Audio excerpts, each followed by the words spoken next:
ஓம் शुक्लाम्बरधरं विष्णुं शशिवर्णं चतुर्भुजं प्रसन्नवदनं ध्यायेत् सर्वविघ्नोपशान्तये। गुरुर्ब्रह्मा गुरुर्विष्णु गुरुर्देवो महेश्वरः गुरुः साक्षात् परं ब्रह्म तस्मै श्रीगुरवे नमः। कृष्णाय वासुदेवाय देवकीनन्दनाय च नन्दगोपकुमाराय गोविन्दाय नमो नमः। आदौ देवकी देवी गर्भजननौ गोपीगृहे पालनौ मायापूतन जीवितापहरणौ गोवर्धनोद्धारणौ कंसच्छेदन गौरवादिहननौ कुन्तीसुधा पालनौ एतत् भागवतं पुराणगदितं श्रीकृष्णलीलामृतम्।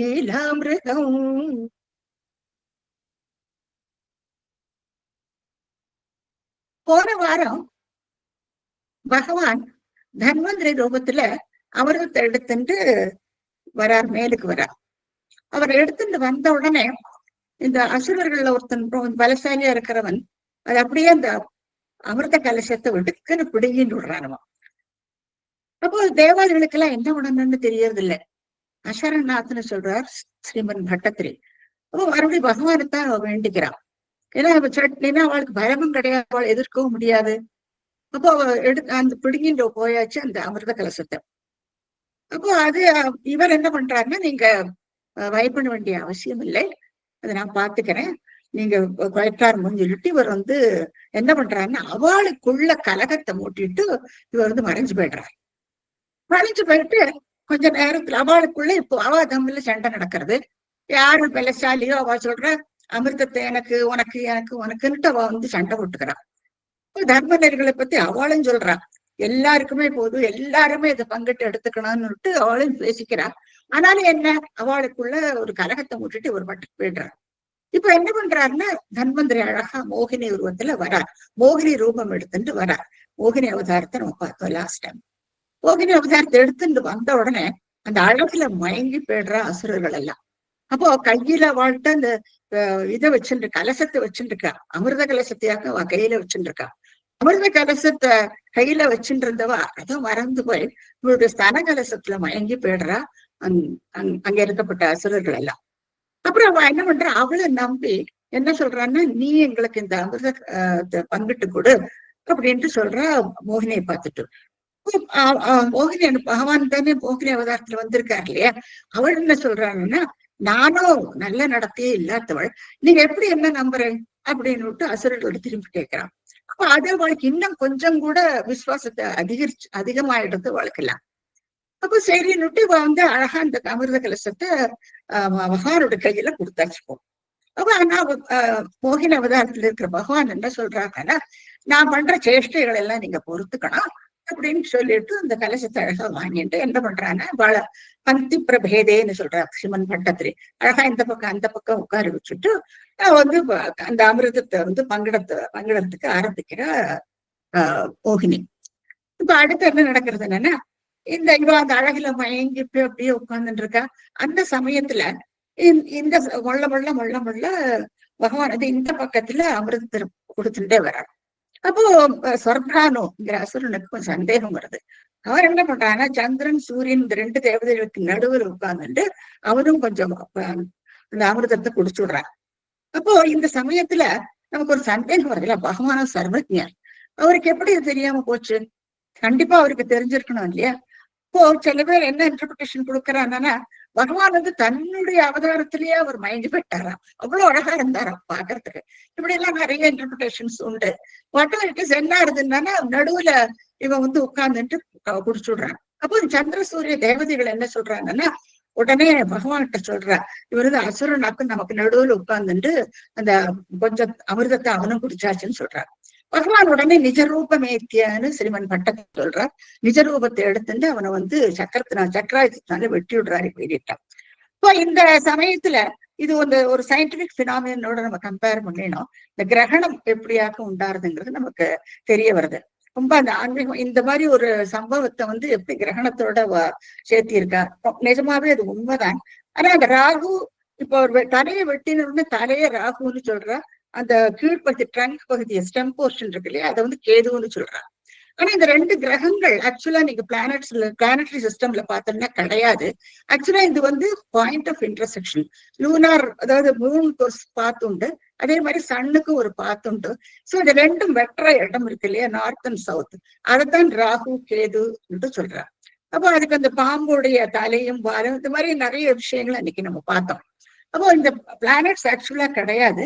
இப்போ பிரம்மா என்ன பண்றாரு, அது பாகவதத்துல சொல்லி இருக்கு, தேவர்களோட சேர்த்து விடுறாடாம். இப்ப மற்றவாள்லாம் நம்ம நவகிரக தேவதைகளை வழிபடுறோம் இல்லையா, சோ அந்த நவகிரகத்தோட ரெண்டு பேரையும் சேர்த்து விடுறா. கோவில்ல எல்லாம் நம்ம பார்க்கலாம், ராகு கேது எல்லாருமே பார்க்கலாம். நிறைய தோஷம் அது இதெல்லாம் சொல்லிப்பா, பரிகாரம் பண்ணுவா. ஆக்சுவலா நீங்க பார்க்க போலேன்னா இந்த மாதிரி பிளானட்ஸ் கிடையவே கிடையாது. இது only the point of intersection. அது வந்து எக்லிப்ட், அதாவது மறைக்கிறது. சூரியன் கிரகணத்துக்கு சூரியன் மறையிறது அந்த ஷேடோனால, அதே மாதிரி சந்திர கிரகணத்துக்கு சந்திரன் மறைஞ்சு போயிடுறது, அவ்வளவுதான். அதுக்கப்புறமா கொஞ்ச நேரம் கழிஞ்சா பழைய இது அதனுடைய ஆர்பிட்ல போகும் பொழுது கிரகணம் விட்டு விடுறதுன்னு சொல்றாங்க. இப்ப இப்படி ஆனோன்னு என்ன ஆச்சுனால இவர் சமுதத்தை எல்லாம் இந்த பக்கம் கொடுத்தாச்சு. இவாளுக்கு அசுரர்களுக்கு எதுவுமே கிடையாது. இப்போ அந்த ஸ்வர்மான ஒருத்தன் தான் கொஞ்சம் முடிச்சா அவனையும் தலையை விட்டு விடுறாரு இவர். ஆனாலும் அந்த அமிர்தம் அவன்கிட்ட அவன் உள்ள குடிச்சிருக்கான் இல்லையா, சோ அந்த வலுவை அவன்கிட்ட இருக்கு. அவனுக்கு கொஞ்சம் ஷேர் கிடைச்சு கொடுத்து எப்படியும். அப்போ அந்த அவ தேவர்களோட அந்தஸ்துக்கு பிரம்மா அவனை உயர்த்தி விடுறார் ஸ்வர்பானுவ. அதுதான் ராகு கேதுங்கிறது. இப்ப என்ன ஆகுதுன்னா பலத்த சண்டை, அசுரர்களுக்கும் தேவாதிகளுக்குமா பயங்கரமான சண்டை நடக்கிறது. அந்த சமயத்துல மகாபலி வந்து அவனுடைய வைகாயசம்ங்கிற ஏரியல் கார் அதுல எடுத்துன்னு வந்துட்டு மாயம் மூலமா இவளெல்லாம் மோகிக்க வச்சுடுறான். எல்லாரும் மயக்கம் போட்டு விழுந்துடுறான். அப்கோர்ஸ் தேவாதிகள் எல்லாம் இப்போ அமிர்தம் எடுத்துட்டு இருக்கா, அவளுக்குள்ள ஸ்ட்ரென்த் இருக்கு. இருந்தாலும் இந்த மாயைக்கு முன்னால அவளால தாக்கு பிடிக்க முடியறது இல்ல. நிறைய பேர் மயக்கம் போட்டு விழுந்துடுறா, என்ன பண்ணணும்னு தெரியறது இல்ல. அந்த சமயத்துல மறுபடியும் பகவான் வந்து அருணாதிருடராக அவளை மறுபடியும் அவளை ஹெல்ப் பண்றதுக்கு வராங்க. பார்க்கலாம் நீங்க. பகவான் வந்துட்டு நம்ம பார்த்தோம் அந்த இதுல இந்த சண்டையில வந்து யாரையெல்லாம் பகவானும் சில பேரை கொள்றார், காய வாழலாம். அதே மாதிரி இந்திரன் வந்து இந்திரன் வந்து மகாபலி இன்னும் கொஞ்சம் பேர் இவாளெல்லாம் கொண்டு இருக்கான். அந்த சமயத்துல என்ன ஆகுதுன்னா இந்த நமுச்சி, அதாவது அவனை வந்து வெட்ட முடியறதே இல்லை வாழ்க்கை. அவன் வந்து வஜ்ராயத்தை எடுத்து ஆனை மட்டும் ட்ரை பண்றான் இந்திரன். ஆனா அவன் வெட்டவே முடியறது இல்லை. ஏன்னா அவன் அப்ப அசிரீரி மூலமா அவனுக்கு தெரிய வருது, இவனை வந்து ஈரத்தினாலேயோ இல்லாட்டி ஈரமா உள்ள வஸ்துக்கள் ஆயுதங்கள்னாலேயோ இல்லாட்டா ட்ரையா இருக்கிற ஆயுதங்கள்னாலே அவனை ஒண்ணும் பண்ண முடியாது. அப்ப நீ ஒரு உபாயத்தை நீதான் ஆலோசிக்கணும்னுட்டு ஒரு அசரீரி கேட்கறது. அப்போ உடனே வந்து இந்த நுரையை எடுத்து அவனை வெட்டி விடுறான். சோ நவச்சியோடைய வதமும் ஆயிடுறது. சோ இந்த சண்டை இப்படி நீடிக்கும் பொழுது அப்போ நாரதர் வந்து அதை தடுத்து நிறுத்தி விடுறார். ஏன்னா இப்படி நீடிச்சு போயிட்டே இருந்தேன்னா அசுரர்கள் எல்லாம் ஆயிடுவா, எந்த பக்கத்திலயும் நிறைய பேர் இறந்து போயிடுவா இல்லையா. அப்போ அவர் வந்து இந்த சண்டையை நிறுத்தி விடுறார். சோ எப்படியாக நம்ம இந்த 3 தசகத்துல எப்படி அந்த கடைஞ்செடுத்தா பகவான் ஒவ்வொரு சமயத்திலயும் எப்படி தேவாதிகள் பட்சத்துல இருந்து அவளுக்கு ஹெல்ப் பண்ணாருங்கிறத நம்ம பார்த்தோம். இது இன்னொரு இன்ட்ரெஸ்டிங்கா ஒரு சம்பவம் நடக்கிறது. இந்த அவதாரத்தை வந்து மோகினி அவதாரத்தை சிவபெருமான் பார்க்கறதுக்கு ரொம்பவுமே விரும்புறார் அவர். அப்போ அவர் கைலாசத்துல இருந்து கௌரி சகிதம் கணங்கள் எல்லாம் சூழ கொடை சூழ அவர் வந்து வைகுண்ட பதத்துக்கு வரார். வைகுண்ட பதத்துக்கு வந்து பகவானை ஸ்தோத்திரிக்கிறார் அவர். சோ அவர் பகவான் வந்து பிரத்யட்சமா என்னன்னு கேட்டா இந்த அவதாரம் அழகான இந்த மோகினி அவதாரத்தை நான் பார்க்கறதுக்கு ரொம்ப விரும்புறேன்னு சொல்றாரு. உடனே அவர் மறைஞ்சு போயிடுறார். அந்த உத்தியானவன் ஒண்ணு வருது, அங்க வந்து மோகினி ரொம்ப அழகா பந்து விளையாடிட்டு இருக்கான்.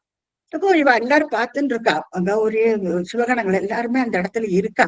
ஆனா சிவபெருமான் என்ன அந்த அழகுல மயங்கி விடுறாரு அவர். அப்படி ஒரு அழகாம் மோகினி அவதாரத்துல பகவான். இப்போ அந்த அழகுல மயங்கி கொஞ்சம் கொஞ்சம் ஆட கொஞ்சம் விலகிறது எல்லாமா இவருக்கு காமன் தலைக்கு மேல ஏறி விடுறது. இப்போ இந்த சமயத்துல காமனை இவர் வந்து மன்மதனை எரிச்சு காமத்தை ஜெயிச்சவர் சிவபெருமான். சோ அந்த பகவான் நமக்கு தெரியும் என்னத்தை எப்படி அவர் மன்மதனை எரிச்சாருங்கிறதுலாம் நம்ம பார்த்தோம். சோ மன்மதனை எரிச்சு காமத்தை ஜெயிச்சவர் இப்ப காமத்துக்கு அடிமையாயிட்டார். அப்போ என்னன்னா அவர் போய் அப்படியே கட்டின்னு விடுறார் மோகினிய. அந்த சமயத்துல அந்த ரேதஸ் விழுந்த இடத்துல எல்லாம் தங்கம் அந்த மாதிரி நிறைய செழிப்புகள் எல்லாம் உண்டாச்சுன்னு சொல்றார். இவ ஹரிக்கும் ஹரனுக்குமா பிறக்கிறவர் தான் ஹரிஹர சுதன். அதே நம்ம பார்த்தோம். சோ இப்படியாக இந்த 3 தசகத்திலையும் பகவானுடைய இந்த மாயை, விஷ்ணு மாயான்னு சொல்லுவா இல்லையா, நம்ம பாக்குறோம். எப்படி அவர் இது பக்தர்களுக்கு கூட இருந்து அவளுக்கு ஹெல்ப் பண்றாருன்றதையும் நம்ம பாக்குறோம். ரைட் ஃப்ரம் பிகினிங் நீங்க பார்க்கலாம். இந்த அவ கடையறதுக்கு கஷ்டப்பட்டோன்னு தானே கடையிறாரு அவர். அதுக்கப்புறமா அவதாரம் ஊர்வாவதாரம் எடுத்துக்கிறது, அப்ப தானே கடையிறது, அதுக்கப்புறம் அந்த அமிர்தத்தை எடுத்துட்டு வர்றது, அமிர்தத்தை பங்கிட்டு கொடுக்கறது, இந்த மாதிரி ஒவ்வொரு விஷயத்திலையும் நம்ம பாக்குறோம் பகவான் அந்த க்ஷணமே தேவாதிகளுக்கு ஹெல்ப் பண்ணியிருக்கார். சோ இப்படியாக இந்த கூர்மாவதாரம் ரொம்ப விசேஷமான ஒரு அவதாரம். அதை நம்ம 3 வீக்ஸ் நம்ம பார்த்தோம். இனி அடுத்து இன்னொரு அவதாரத்தை நம்ம பார்ப்போம். இது வாமனாவதாரம். உங்களுக்கு எல்லாம் நல்லா தெரியும். பகவானுடைய ஊடல் வைபவத்தை நம்ம இன்னைக்கு பார்க்க போறோம். ரொம்ப அழகான ஒரு அவதாரம். இது திரேதா யுகத்துல நடந்தது, இந்த வாமனாவதாரம். அது விஷயங்கள்லாம் நான் ஸ்லோகம் வர வர நான் சொல்றேன் உங்களுக்கு. உத்கச்சதஸ்தவ கராத் அமிர்தம் ஹரத்சு தைத்யேஷு தான சரணான் அனுநீய தேவான் சத்யத்திரோதரி ததேவ பவத் பிரபாவாத் உத்யஸ்வயுத்ய கலஹ திதிஜா பபூவுஹு. இது சாரி 29 நான் படிச்சுட்டேன். 30க்கு போகணும். இன்னும் நான் பழைய அவதாரத்திலேயே நான் சோ 30வது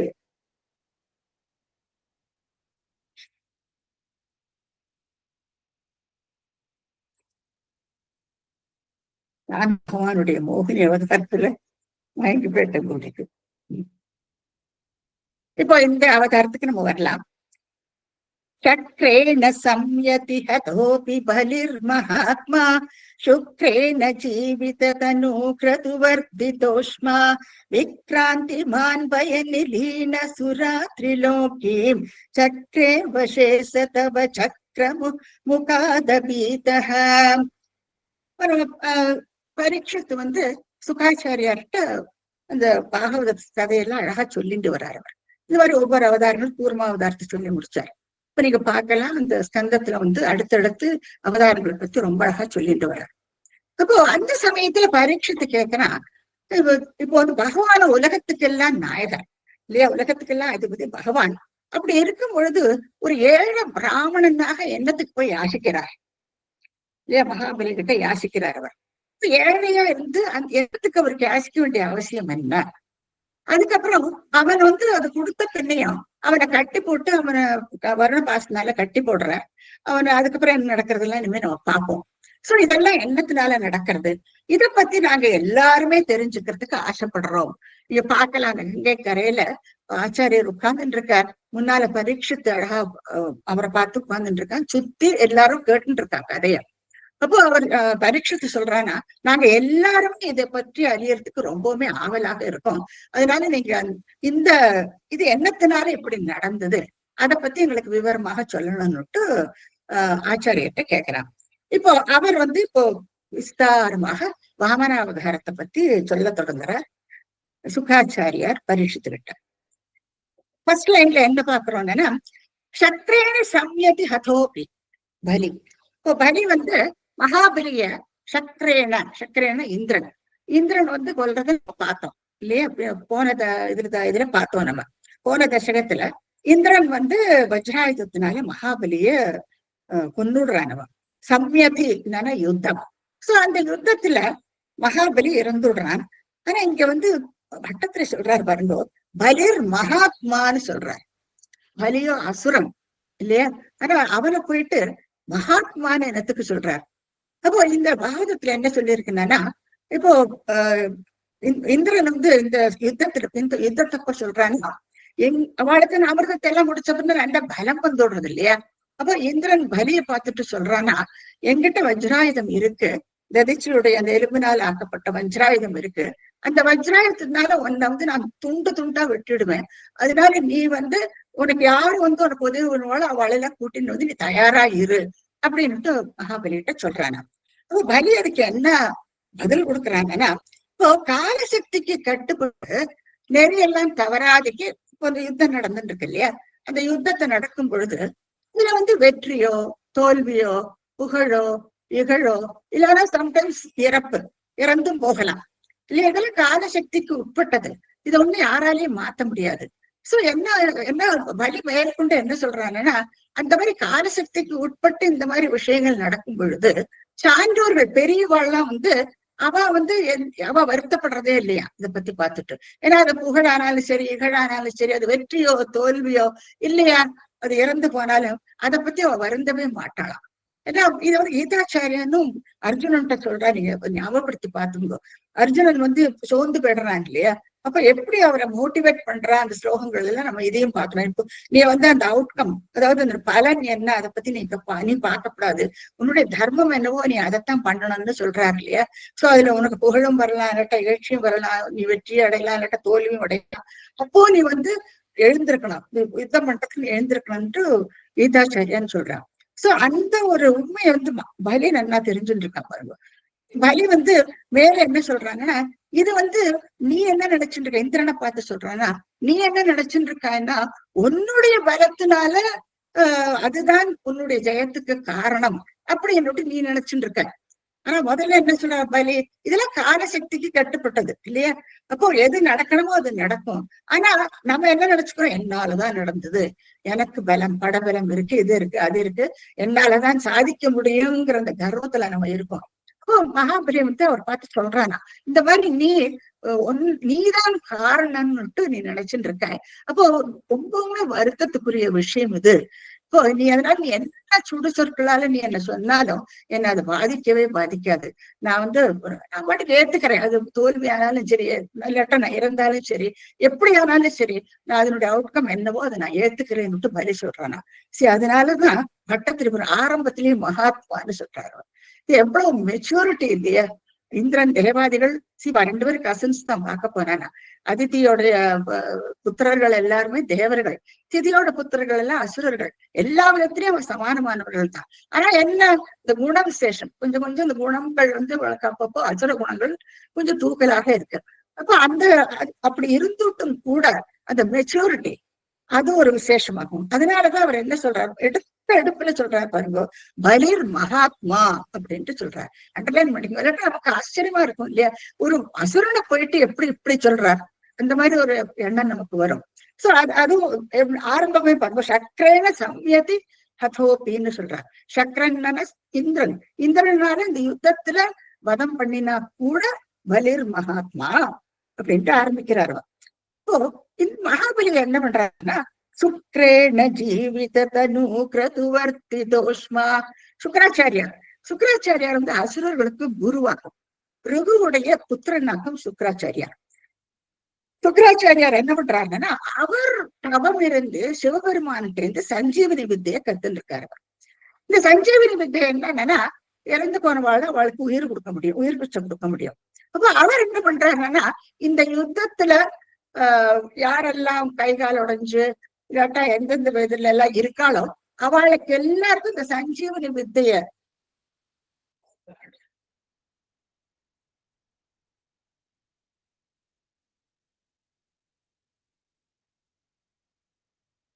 இவர் என்ன பண்றாருன்னா, இந்த சஞ்சீவனி வித்தையினால அவளுக்கு எல்லாருக்கும் உயிர் பிச்சையை கொடுக்குறாராம்.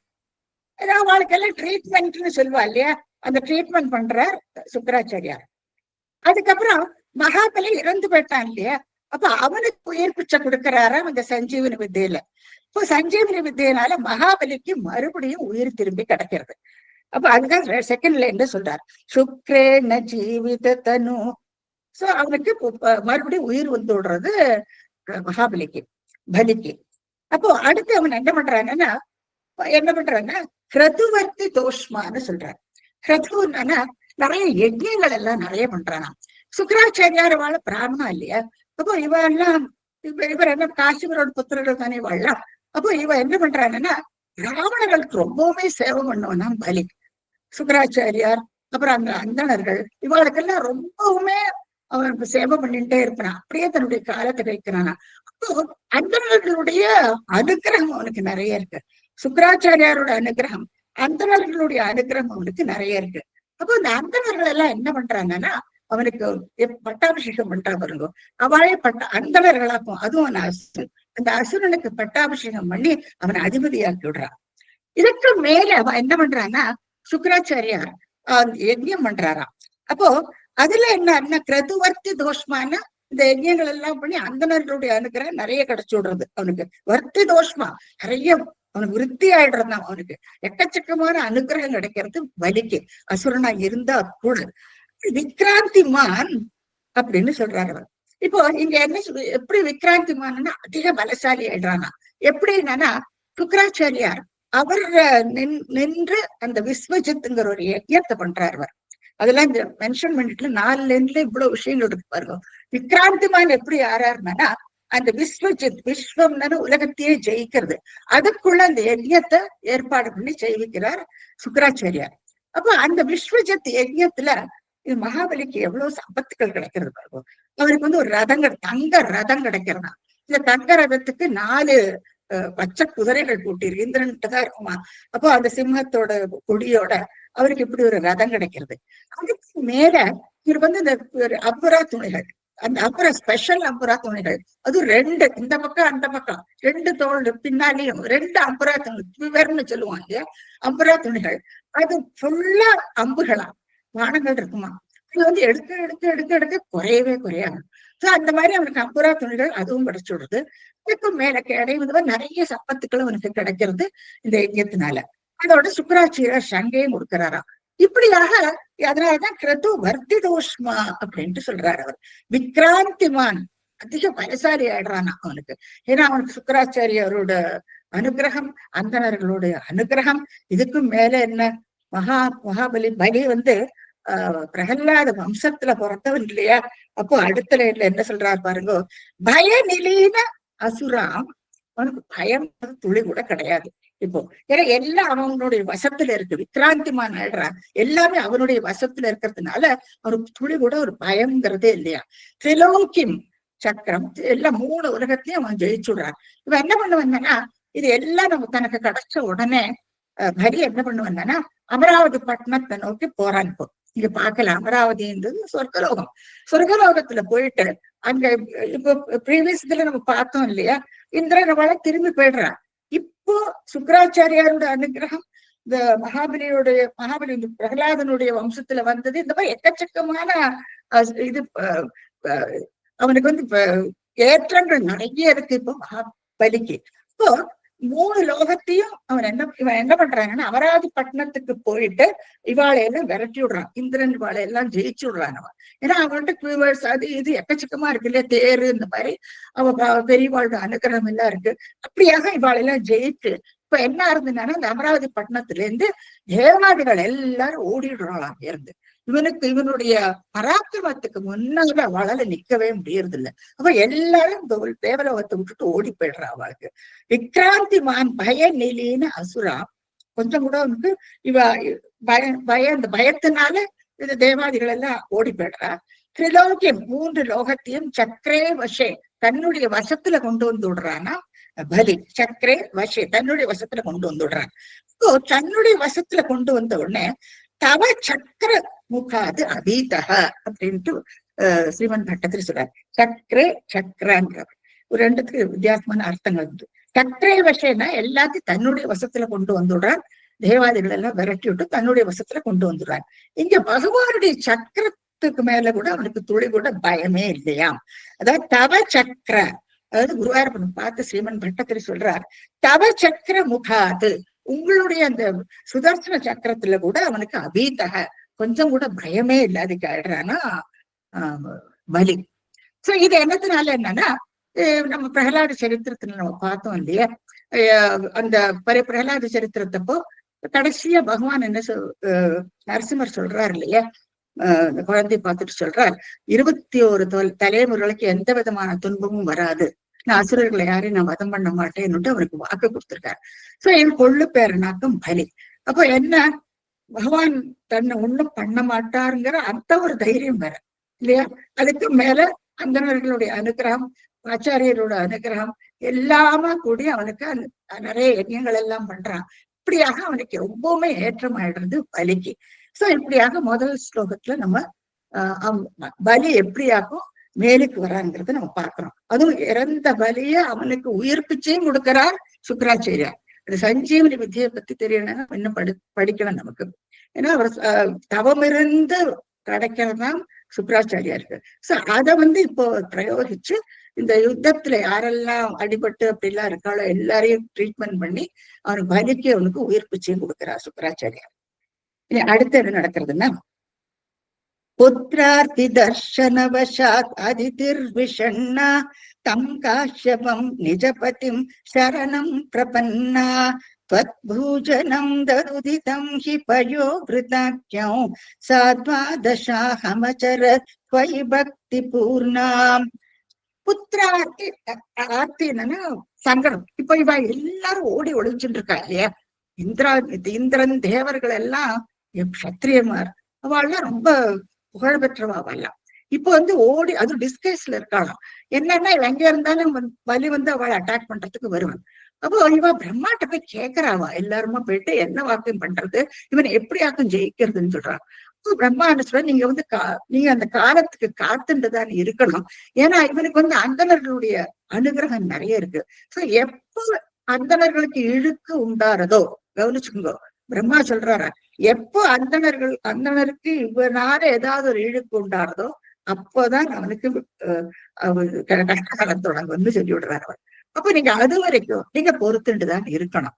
அப்ப என்ன பண்றா, இவால ஓடி ஒளிஞ்சுட்டு இருக்கா. பய நிதீன சுரான்னு பார்த்தோம், எல்லாம் அங்கங்க ஓடி ஒளிஞ்சுட்டு இருக்கா இந்திராதிகள் எல்லாம். அப்போ இந்த மாதிரி இந்திரன் தேவாதிகள் எல்லாரையும் பார்த்தா அம்மா அதிதிக்கு புத்திரார்த்தி ஆர்த்தி இவாளுடைய இந்த சங்கடத்தை தர்ஷனா பார்த்துட்டு தர்ஷன வசாத்து இப்பேற்பட்ட ஒரு நிலை இல்லையா, இப்பேற்பட்ட ஒரு ரொம்ப கேவலமா இருக்கு இல்லையா, தேவர்கள் இப்படி ஓடி ஒளிஞ்சுட்டு இருக்கணும்னா அதை பார்த்துட்டு அதிதிர் விஷம்னாங்க. அதிதி அவ தாயாருக்கு ரொம்பவுமே கஷ்டப்படுறாளாம். ஐயோ இப்படி புகழோட இருக்கப்பட்ட இவெல்லாம் இந்த மாதிரி இருக்காளேன்ட்டு என்ன பண்றாங்க, தம் காஷ்யபம் நிஜபதிம் சரணம் பிரபன்னா.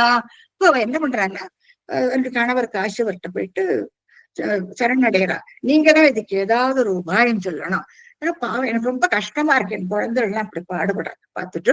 அப்ப எப்படி அவளை மறுபடியும் அவளை ஜெயிக்க வச்சு இவளுடைய இழந்ததுல இப்பத்தானே மீட்டு ஒரு மாதிரி வந்தா இல்லையா, துர்வாசருடைய சாபத்தினால எல்லாத்தையும் இழந்தா. இப்ப அதுக்கப்புறம் அமிர்தத்துக்கு அப்புறம் மறுபடியும் ஒரு நிலைக்கு வந்த உடனே மறுபடியும் எல்லாத்தையும் எழுந்தாச்சுவா. அப்போ அந்த அந்த ஒரு நிலைமையை பார்த்து இவளுக்கு ரொம்பவுமே சங்கடமா இருக்கு. அப்போ அவ காசிபரை கேட்கிறான், என்ன வாக்கம் பண்றது இதுக்கு, நிஜபதி சரணம் பிரபன்னா, சரணடைறாளா, நீங்கதான் இதுக்கு ஒரு உபாயம் சொல்லணும். இப்போ காசிபருக்கு 2 பேரும் குழந்தைகள் தான் இல்லையா, திதியோட பிள்ளைகள் எல்லாம் அசுரர்கள், இவா தேவாதி 2 பேரும் அவரோட குழந்தைகள் தானே. அப்போ இவர் என்ன சொல்றான்னு இவருக்கு தெரியும், அவ பட்சத்துல தப்புதான் பண்றான்ட்டு தெரியும். ஆனாலும் இவர் தூண்டி விடுறது இல்லை. இவர் தேவர்களை பார்த்துட்டு மந்திரத்தாலேயோ தந்திரத்தினாலேயோ நீங்க அவளை ஜெயிக்கலாம் அப்படி எல்லாம் அவர் ஒண்ணுமே சொல்றது இல்லையே காசிபர். ஏன்னா அவர் ரொம்ப நியூட்ரலா சொல்லுவார் பாருங்க. என்ன சொல்றாருன்னா காசிபர் அதிதி கிட்ட, त्वद्भूजनं ददुदितं हि पयोवृताख्यं.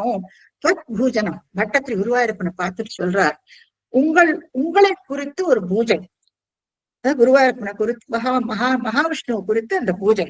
त्वद्भूजनं ததுதிதம் இதம் தத் இதம் ஹி பயோவிருதாக்கியம். பயோவிரதம்ங்கிற ஒரு விரதம், அந்த விரதத்தை நீ மேற்கொண்டானா அதனால உனக்கு நல்லது நன்மை உண்டாகும் அப்படின்னு காசிவர் சொல்றார். அப்போ அந்த பயோவிரதத்தை சாத்வாதசாம் 12 நாள் நீ அதை இருக்கணும்னு சொல்றாரு அவர். 12 நாட்கள் அதுக்கு ஒரு பத்ததி உண்டு எப்படி பண்ணணும்ட்டு. துவாதசாகன 12 நாட்கள் அச்சரத்து அது நீ அதை நீ பின்பற்றணும். இப்படி துவயி பக்தி பூர்ணா, உங்களிடம் பக்தியோட பகவான் கிட்ட பக்தி ஸ்ரத்தையோட இந்த பயோவிரதாக்கியம் என்கிற அந்த விரதத்தை நீ மேற்கொள்ளணும்னுட்டு காசிவர் அதிதி கிட்ட சொல்றாரு. பயோவிரதம்னா என்னன்னு நமக்கு தெரியணும் இல்லையா.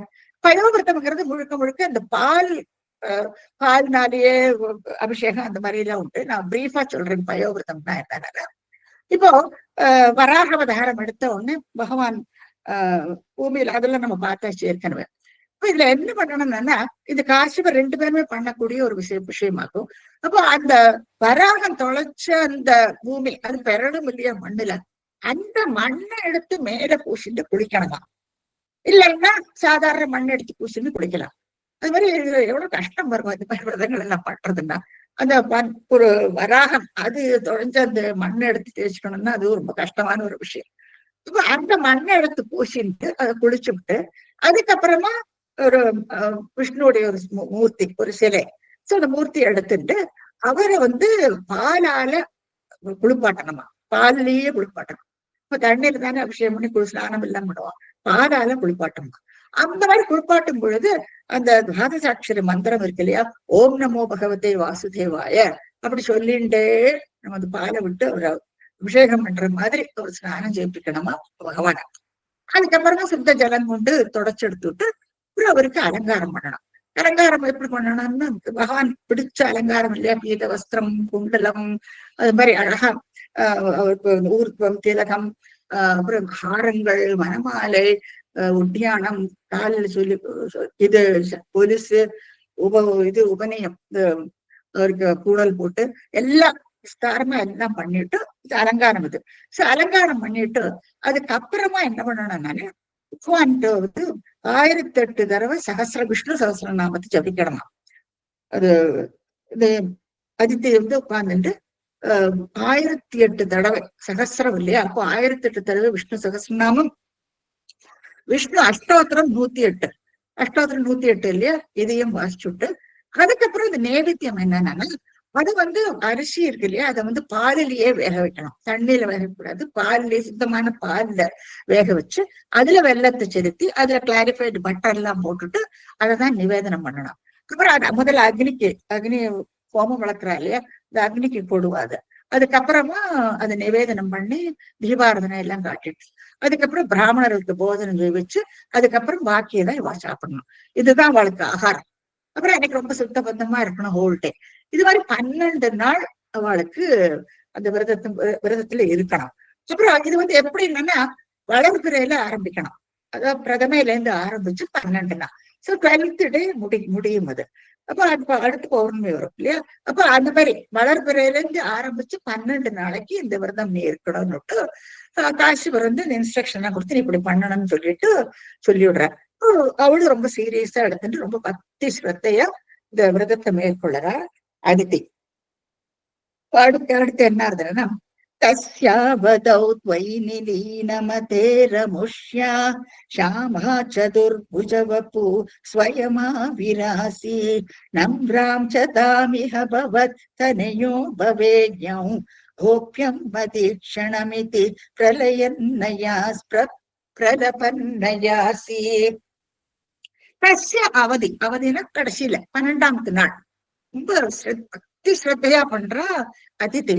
காசிபுரம் அதிக வரை கூட இருந்து அக்னி காரியங்களுக்கு அவர் தானே பண்ணணும் இல்லையா, கூட இருந்து 2 பேரும் ரொம்ப பகவான் கிட்ட பக்தியோட பண்றாவா 2 பேருமா. அவதோ அது கடைசியில என்ன இருந்தா 12வது நாளைக்கு துவயி நிலீன மத்தை அப்படின்னு சொல்றாரு, பகவான் பேர்லயே தன்னுடைய மனத்தை செலுத்துறாளாம் அதித்தி. துவயி நிலீன பகவான் பேர்ல அப்படி பக்தி ஸ்ரத்தையோட பண்றா அதித்தி. துவயி நிலீன மதேஹி அமுஷ்யாக, இந்த அதித்திக்கு ஷாமா சதுர்புஜ வபுகு ஸ்வயம் ஆவிராசி, பகவான் ஸ்வயம் அவருக்கு முன்னால பிரத்யட்சம் வராரு பாருங்க. எவ்வளவு அழகா பகவான் அவருக்கு முன்னால வராராம். 12வது நாள் கரெக்டா அவர் அந்த முடியற அன்னைக்கு அவருக்கு முன்னால நிக்கிறாராம். ஷாமான நீல மேக சியாமள வர்ணன், ஷாமா சதுர்புஜம் 4 கரங்களோட அவர் அந்த அழகான அவருடைய விஷ்ணுடைய அலங்காரங்கள் எல்லாம் நல்லா தெரியும் இல்லையா. அப்போ இந்த ஷாமா சதுர்புஜ 4 கைகளோட அது பவை கையில இருக்கு, சங்கு சக்கர கதாதாரியாக அவளுக்கு முன்னால நிக்கிறாராம். இப்படியாக துவம் ஆவிராசி அப்படின்னுட்டு குவாரப்பனை பார்த்துட்டு ஸ்ரீமன் பக்கத்துல சொல்றாரு. நம்ராம் வணங்குறா, அவர் அதித்தி வணங்குறா. நம்ராம் சத்தாம் இக பவத்தனையோ பவேயம், வணங்கி நம்மளை பார்த்துட்டு சொல்றாராம் அவர், உனக்கு நானே ஸ்வயம் குழந்தையா பிறப்பேன், பவத் தனையோ பவேயம், நானே உனக்கு குழந்தையா பிறப்பேன்னு சொல்றான். இவ்வளவு அதிர்ஷ்டம் பாருங்க இல்லையா, நானே உனக்கு குழந்தையா பிறப்பேன். கோப்பியம்ங்கிறார். கோப்பியம்னா நீ இந்த ரகசியமா வச்சுக்கணுங்கிறார். அதாவது நீ என்ன பார்த்ததையோ, பகவான் பிரத்யட்சமா முன்னால வந்திருக்காரு இல்லையா, பார்த்ததை பத்தி நீ யார்கிட்டையும் சொல்லக்கூடாது. வாசுராளுக்குலாம் தெரிஞ்சதுன்னா என்னாகும் தெரியாது இல்லையா, அதனால அவர் கோப்பியம்ங்கிறார். இது நீ ரகசியமா இருக்கட்டும். அதனால மதீக்ஷணம், என்ன ஈக்ஷணம், என்ன நீ பார்த்தது ரகசியமா இருக்கட்டும். ஈக்ஷணான்னு பாக்குறது. சோ என்ன நீ பார்த்தது இது நீ சீக்கிரட்டா இருக்கட்டும், ரோக்கியன்ஸ் யாருக்கும் தெரியப்படாது அப்படின்ட்டு சொல்லி பிரலபன் இப்படி சொல்லிவிட்டு அயாசிகி பகவான் மறைஞ்சு போயிடுறார். சோ அவருடைய அந்த தவத்துக்கு அந்த தவ பலன் அவளுக்கு பகவான் பிரத்யட்சமாயி நானே உனக்கு குழந்தையா பிறப்பேன்னு சொல்றாரு. இப்ப இதுல ஒரு விஷயத்த நான் ஆட் பண்ண வேண்டியிருக்கு. இது வாமனாவதாரம் திரேதா யுகத்துல நடந்தது. இதுக்கு முன்னால கிருத்த யுகத்துல பிரிஸ்னி, அதாவது பிரிஸ்னி இது சுதபஸ்ங்கிற ஒரு ராஜா, கஷத்திரியாவா. சுதபஸ் பிரிஸ்னி அவனுடைய மனைவி. இவா 2 பேருக்கும் குழந்தைகள் கிடையாது. அப்போ வெகுகாலம் அவளுக்கு குழந்தைகள் இல்லை. அப்போ பிரம்மாவை நோக்கி தவம் இருக்கா. அப்ப பிரம்மா என்ன பண்றா, அவ ஒரு மூர்த்தியை கொடுத்துட்டு, பகவானுடைய ஒரு சிலையை கொடுத்துட்டு அவ என்ன சொன்னா, நீங்க இந்த சிலையை வச்சு நீங்க ஆராதிக்கணும். ஆராய்ச்சன்னா நீங்க நினைச்சது நடக்கலாம், உங்களுக்கு பகவானுடைய அனுகிரகம் கிடைக்கும்னுட்டு சொல்லிட்டு போறாரு. அப்ப அந்த சிலையை வச்சுட்டு சுதபஸும் இவ கிருஷ்ணியவா 2 பேரும் ரொம்ப பக்தியோட ஆராதிச்சுட்டு வரா. அதே மாதிரி எத்தனை வருஷ காலத்துக்கு அப்புறம் பகவான் பிரத்யட்சமாயி முன்னால நிக்கிறார். ரொம்பவே சந்தோஷம் ஆயிடுறது இவ 2 பேருக்கும். என்ன வரணும் கேட்ட உடனே நாக்கு தழுதழுத்து எனக்கு ஒன்ன மாதிரியே ஒரு குழந்தை பிறக்கணும்னு 3 தடவை திருப்பி சொல்லி விடுறார். 3 டைம்ஸ் ரிப்பீட் பண்ணி விடுறார், பகவான் மாதிரியே அப்படின்ட்டு சொல்றார். அப்ப அவர் என்ன சொல்றார், என்ன மாதிரியே என்ன நானே தான் உங்களுக்கு பிறக்கணும். இப்ப நீங்க 3 தடவை சொல்லிட்டு அதனால எனக்கு 3 தடவை எனக்கு அவதரிக்கணும் போ அப்படின்ட்டு சொல்லிட்டு அவர் மறைஞ்சு போயிடுறார். அப்போ அந்த அவளுக்கு கிருஷ்ணி கற்பனா பிறக்கிறார். கிருஷ்ணி அவளோட பேரு, சுதபஸ் அந்த ராஜாவுடைய பேரு. சோ சுதபஸுக்கும் கிருஷ்ணிக்கும் கிருஷ்ணி கற்பனா முதல்ல பிறக்கிறார் அவர். அப்போ 3 தடவை சொல்லிட்டா இல்லையா. செகண்ட் டைம் திரேதா யுகத்துல காஷ்யபருக்கும் அதிதிக்கும் வாமன மூர்த்தியா பிறக்கிறார் பகவான். சோ அதைத்தான் நம்ம இப்ப பாக்குறோம், வாமன மூர்த்தியாக. அதே மாதிரி துவாபர யுகத்துல வசுதேவர் தேவதிக்கு கிருஷ்ண பரமாத்மாவோ பிறக்கிறார். இது 3வது டைம். அப்புறம் அந்த சிலையை வச்சு ஆராதிக்கிறாள், அது அப்படியே பாஸ் ஆன் பண்ணிட்டே வர்றா. அதே சிலையைத்தான் இவாளும் ஆராதிக்கிறப்போ அதே சிலையைதான் மறுபடியும் டிரான்ஸ்பர் ஆகுது. அதேதான் இப்ப குருவாயூரத்துல உட்கார்ந்துட்டு இருக்கார் பிரத்யட்சமா குருவாயூரப்பனாக. சோ எவ்வளவு விசேஷம் இருக்கு பாருங்க இல்லையா. எத்தனை வருஷத்துக்கு முன்னால எல்லாரும் ஆராதிச்ச அந்த சிலைதான் இப்ப குருவாயூர்ல இருக்குன்னா சொல்லுவாங்க. சரி, அப்படியாக இப்போ திரேதா யுகத்துல இது இப்போ வாமன மூர்த்தியாக பிறக்கிறாரு. அப்போ அடுத்து என்னன்னா, அடுத்து நம்ம பார்க்கணும். त्वं काश्यपे तपसि सन्निधत्तदानीं प्राप्तोऽसि गर्भमदिते प्रणुतो विधात्रा प्रासूत च प्रकट वैष्णव दिव्यरूपं साद्वादशि श्रवण पुण्यदिने भवन्ताम्. இப்போ துவம் பக்கத்துல குருவாயூரப்பர் பார்த்து சொல்றார், துவம் காஷ்யபே தபசி. காஷ்யபர் ஒரு தபஸ்வி அவர் இல்லையா. அவர் எப்பவுமே அக்னிய காரியங்கள் எல்லாம் நிறைய பண்ணப்பட்ட ஒரு பிராமணர் அவர். அப்ப காஷ்யபருடைய ரோல் இந்த சர்க்க விருத்தியில ரொம்பவுமே உண்டு. அதை ஏற்கனவே நான் சொல்லியிருக்கேன். அவருடைய தபசுனால, நல்ல தபத்தினால அப்ப என்ன சந்நிதத்து பிரவேசிக்கிறாராம். கதானேம், அதாவது அவருடைய அந்த வீரியத்துல, காஷ்யபருடைய வீரியத்துல, செவனல் ஃப்ளூயிட்னு சொல்லுவாங்க, அதான் வீரியம். அந்த வீரியத்துல புகுந்து பிராப்தக அசி கர்ப்பம் அதிதேகே, அங்கிருந்து அதித்தியோட கர்ப்பத்துல வர்றாராம் பகவான். ரொம்ப ட்ரிக்கியா இருக்கு இல்லையா. அதாவது பகவான் இப்ப பகவான் ஸ்வயம் அவதரிக்கணும் இல்லையா. அப்போ வீரியம் என்னன்னா அந்த செமினல் ஃப்ளூயிட்னு சொல்லுவாங்க. அவருடைய தபஸ்னால பகவான் ஸ்வயம் முதல்ல அவருடைய கர்ப்பத்துல போறாரு. அவர் காஷ்யபருடைய அந்த வீரியத்துல நுழைஞ்சு அதன் மூலமாக அதித்தியினுடைய கர்ப்பத்துல வராரு இப்போ பகவான் இல்லையா. இப்போ இல்லாட்டா அது ஒரு நேச்சுரல் வேலை நடந்ததுன்னா அது காஷ்யபருடைய வீரியத்துல இருக்கிற அந்த விந்துக்கள் தான் அதுலதான் குழந்தை பிறக்கும். ஆனா இப்ப பகவானுடைய விந்து அந்த வீரியத்துல கூறுறது. இது நம்ம அந்த பகவத்கீதையில ரொம்ப அழகா சொல்லியிருக்காரு.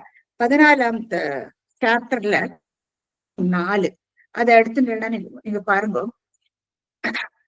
சர்வயோனிஷு கௌந்தேய சர்வயோனிஷு கௌந்தேய மூர்த்தய சம்பவந்தி தாசாம் பிரம்ம மஹத்யோனேர் அகம் பீஜ பிரதப்பிதா. அழகான ஒரு ஸ்லோகம். கொஞ்சம் முதல்ல கொஞ்சம் புரியாம இருக்கிற மாதிரி இருக்கு, ரொம்ப யோசிச்சு பாருங்க, அப்பதான் உங்களுக்கு புரியும். இப்ப சர்வ யோனிஷோ கௌந்தேய குட்டிபுத்திரனை அர்ஜுனனை பார்த்து சொல்றார், மூர்த்தையக, இந்த உலகத்தில் உள்ள எத்தனையோ ஜீவராசிகள் இல்லையா, எத்தனையோ ஜீவராசிகள் கொள்ள கொள்ளையா இருக்கு ஜீவராசிகள். அப்போ எல்லா யோனிகள்லயும் இந்த மாதிரி குழந்தைகள் மரம் மட்டை எல்லாமே எடுத்துங்க, புழு பூச்சி சம்பவந்தி எல்லாம் யாகா இதெல்லாம் பிறந்துட்டேதான் இருக்கும். சர்வ யோனிஷோ இல்லையா, இப்ப நம்ம எல்லாம் தானே எல்லாரும் பிறந்திருக்கோம், நமக்கும் குழந்தைகள் பிறக்கிறது, இது இப்படியே மல்டிப்ளை ஆகிட்டே போறது. அதான் சர்வ யோனிஷோ. யோனிஷோங்கிற இந்த கர்ப்ப கிரகம் இருக்கு, அந்த கர்ப்பத்துல உண்டானோம், அதுக்கப்புறம் பிறக்கிறோம். மூர்த்தையகனா இந்த உலகத்தில் உள்ள ஜீவராசிகள் எல்லாமே சம்பவந்தி உண்டாருக்குன்னு சொல்றாங்க. தாசா பிரம்ம மகத் பிரம்மாங்கிறார். மகத் பிரம்மாங்கிறது என்னன்னா, இங்க வந்து பிரகிருதி, இந்த பிரகிருதி இயற்கையா, இந்த மகத் பிரம்மா இந்த இயற்கையா இருக்கிறது இல்லையா, அதுதான் யோனியா, அதுதான் கர்ப்ப கிரகமா, அதுதான் கர்ப்பமா. அதாவது கர்ப்பமாகிற அந்த தாயார்னு சொல்றோம் இல்லையா, அந்த தாயாருங்கிறது இயற்கை பிரகிருதியா, அந்த பிரகிருத்தியில அதுதான் மகத் பிரம்மான்னு சொல்றார். தாசா மகத் பிரம்ம யோனிகி, அதுல பீஜ பிரதக பிதா, அதாவது தான் தந்தையாக அந்த பீஜத்தை கொடுக்கிறவன் நான் அகம் அப்படின்னு சொல்றாரு. புரிஞ்சுதோ என்னமோ உங்களுக்கு தெரியல, எனக்கு கூட ரொம்ப நேரம் ஆச்சு இது புரியறதுக்கு. இப்போ எல்லா ஜீவராசிகளும் பிறக்கிறா இல்லையா, ஒரு இயற்கை முறையில தாய் தந்தையார் அந்த மாதிரி அதுல இருந்து ஃபர்டிலைசேஷன் இந்த ப்ரோசஸ் எல்லாம் நீங்க படிச்சிருப்பேன். சோ அப்படியாக உலகத்துல ஜீவராசிகள் எல்லாம் விருத்தி ஆகுது. அப்போ இது பகவான் என்ன சொல்றாருன்னா, அந்த யோனின்னு சொல்றோம் இல்லையா, அந்த மகத் பிரம்ம, அந்த அது வந்து அது மெயினா இருக்கிறது வந்து இந்த இயற்கையா. இப்போ இயற்கைன்னு சொல்லும் பொழுது நான் யோசிச்சு பார்த்தேன், அது எப்படி இயற்கையா இருக்கும். இப்ப இங்க இந்த பிரம்மாண்டம்னு சொல்றோம் இல்லையா, இந்த பிரம்மாண்டம் வந்து ஒரு முட்டையோட வடிவத்துல இருக்கு. இந்த முட்டையா இருக்கிற அந்த வடிவம் தான் இயற்கை, அதுதான் மகத் பிரம்மான்னு சொல்றாங்க. சோ அதுதான் தாயாருடைய கர்ப்பம் இல்லையா. சோ அதுக்கு உள்ள அந்த பீஜத்துல பீஜத்தை கொடுக்கறது பகவான். சோ நம்ம அத்தனை பேரும் பகவானுடைய இது என்ன சொல்றது, பகவானுடைய ரிஃப்ளெக்ஷன் தான் நம்ம எல்லாம், அதையும் நம்ம தெரிஞ்சுக்கிறோம் பாருங்க. பரமாத்மா ஜீவாத்மான்னு எல்லாம் சொல்றோம் இல்லையா, அப்ப அவருடைய மறுபதிப்பு தான் நம்ம எல்லாம். சோ இங்க வந்து இந்த மகத் பிரம்மான்னு சொல்றது என்னன்னா, அது தாயாருடைய கர்ப்பம்னு நம்ம சொல்றோம் இல்லையா, அது வந்து இயற்கை பிரகிருதி சொல்றாரு. சோ அதுல பீஜத்தை கொடுக்கறது, பீஜம்ங்கிறது இந்த விந்துக்கள். சோ அந்த விந்துக்களை கொடுக்கறது தந்தையாக இருந்து கொடுக்கறது நான் தான்னு சொல்றாரு. அதையே இங்க நீங்க பாருங்க, இந்த இடத்துல நீங்க கனெக்ட் பண்ணுங்க. இங்க வந்து பகவானுடைய அந்த விந்துக்கள் காஷ்யபருடைய அந்த வீரியத்துல போய் அதுல இருந்து பிராப்தோசி அதித்தியோட கர்ப்பத்துல போய் சேர்றாரு. இப்ப அதித்தியோட கர்ப்பத்துல அந்த விந்துக்கள் வந்து பகவானோடதாக்கும். சோ பகவானுக்கு அங்க வந்து பிறக்கிறாரு, அங்க அதுக்குள்ள நீ கீழே பார்க்கலாம். அதே சமயம் அந்த சமயத்துல பிராப்தோசி கர்ப்ப அதித்து, அந்த சமயத்துல பாருங்க, பிரணதோ விதாத்ரா, விதாத்ரான பிரம்மா மேல பார்க்கலாம். பிரம்மா வந்து ஸ்தோத்திரம் பண்றாரு அந்த சமயத்துல, அவ எல்லாம் பார்த்துட்டு இருக்காரு இல்லையா. அப்போ இந்த மாதிரி இந்த டிரான்ஸ்பர் நடக்கும் பொழுது இவ சோ ஹாப்பி. இதெல்லாம் இயற்கையில நடக்கிறது பாருங்க, அது எவ்வளவு அழகா சொல்லி இருக்காங்க.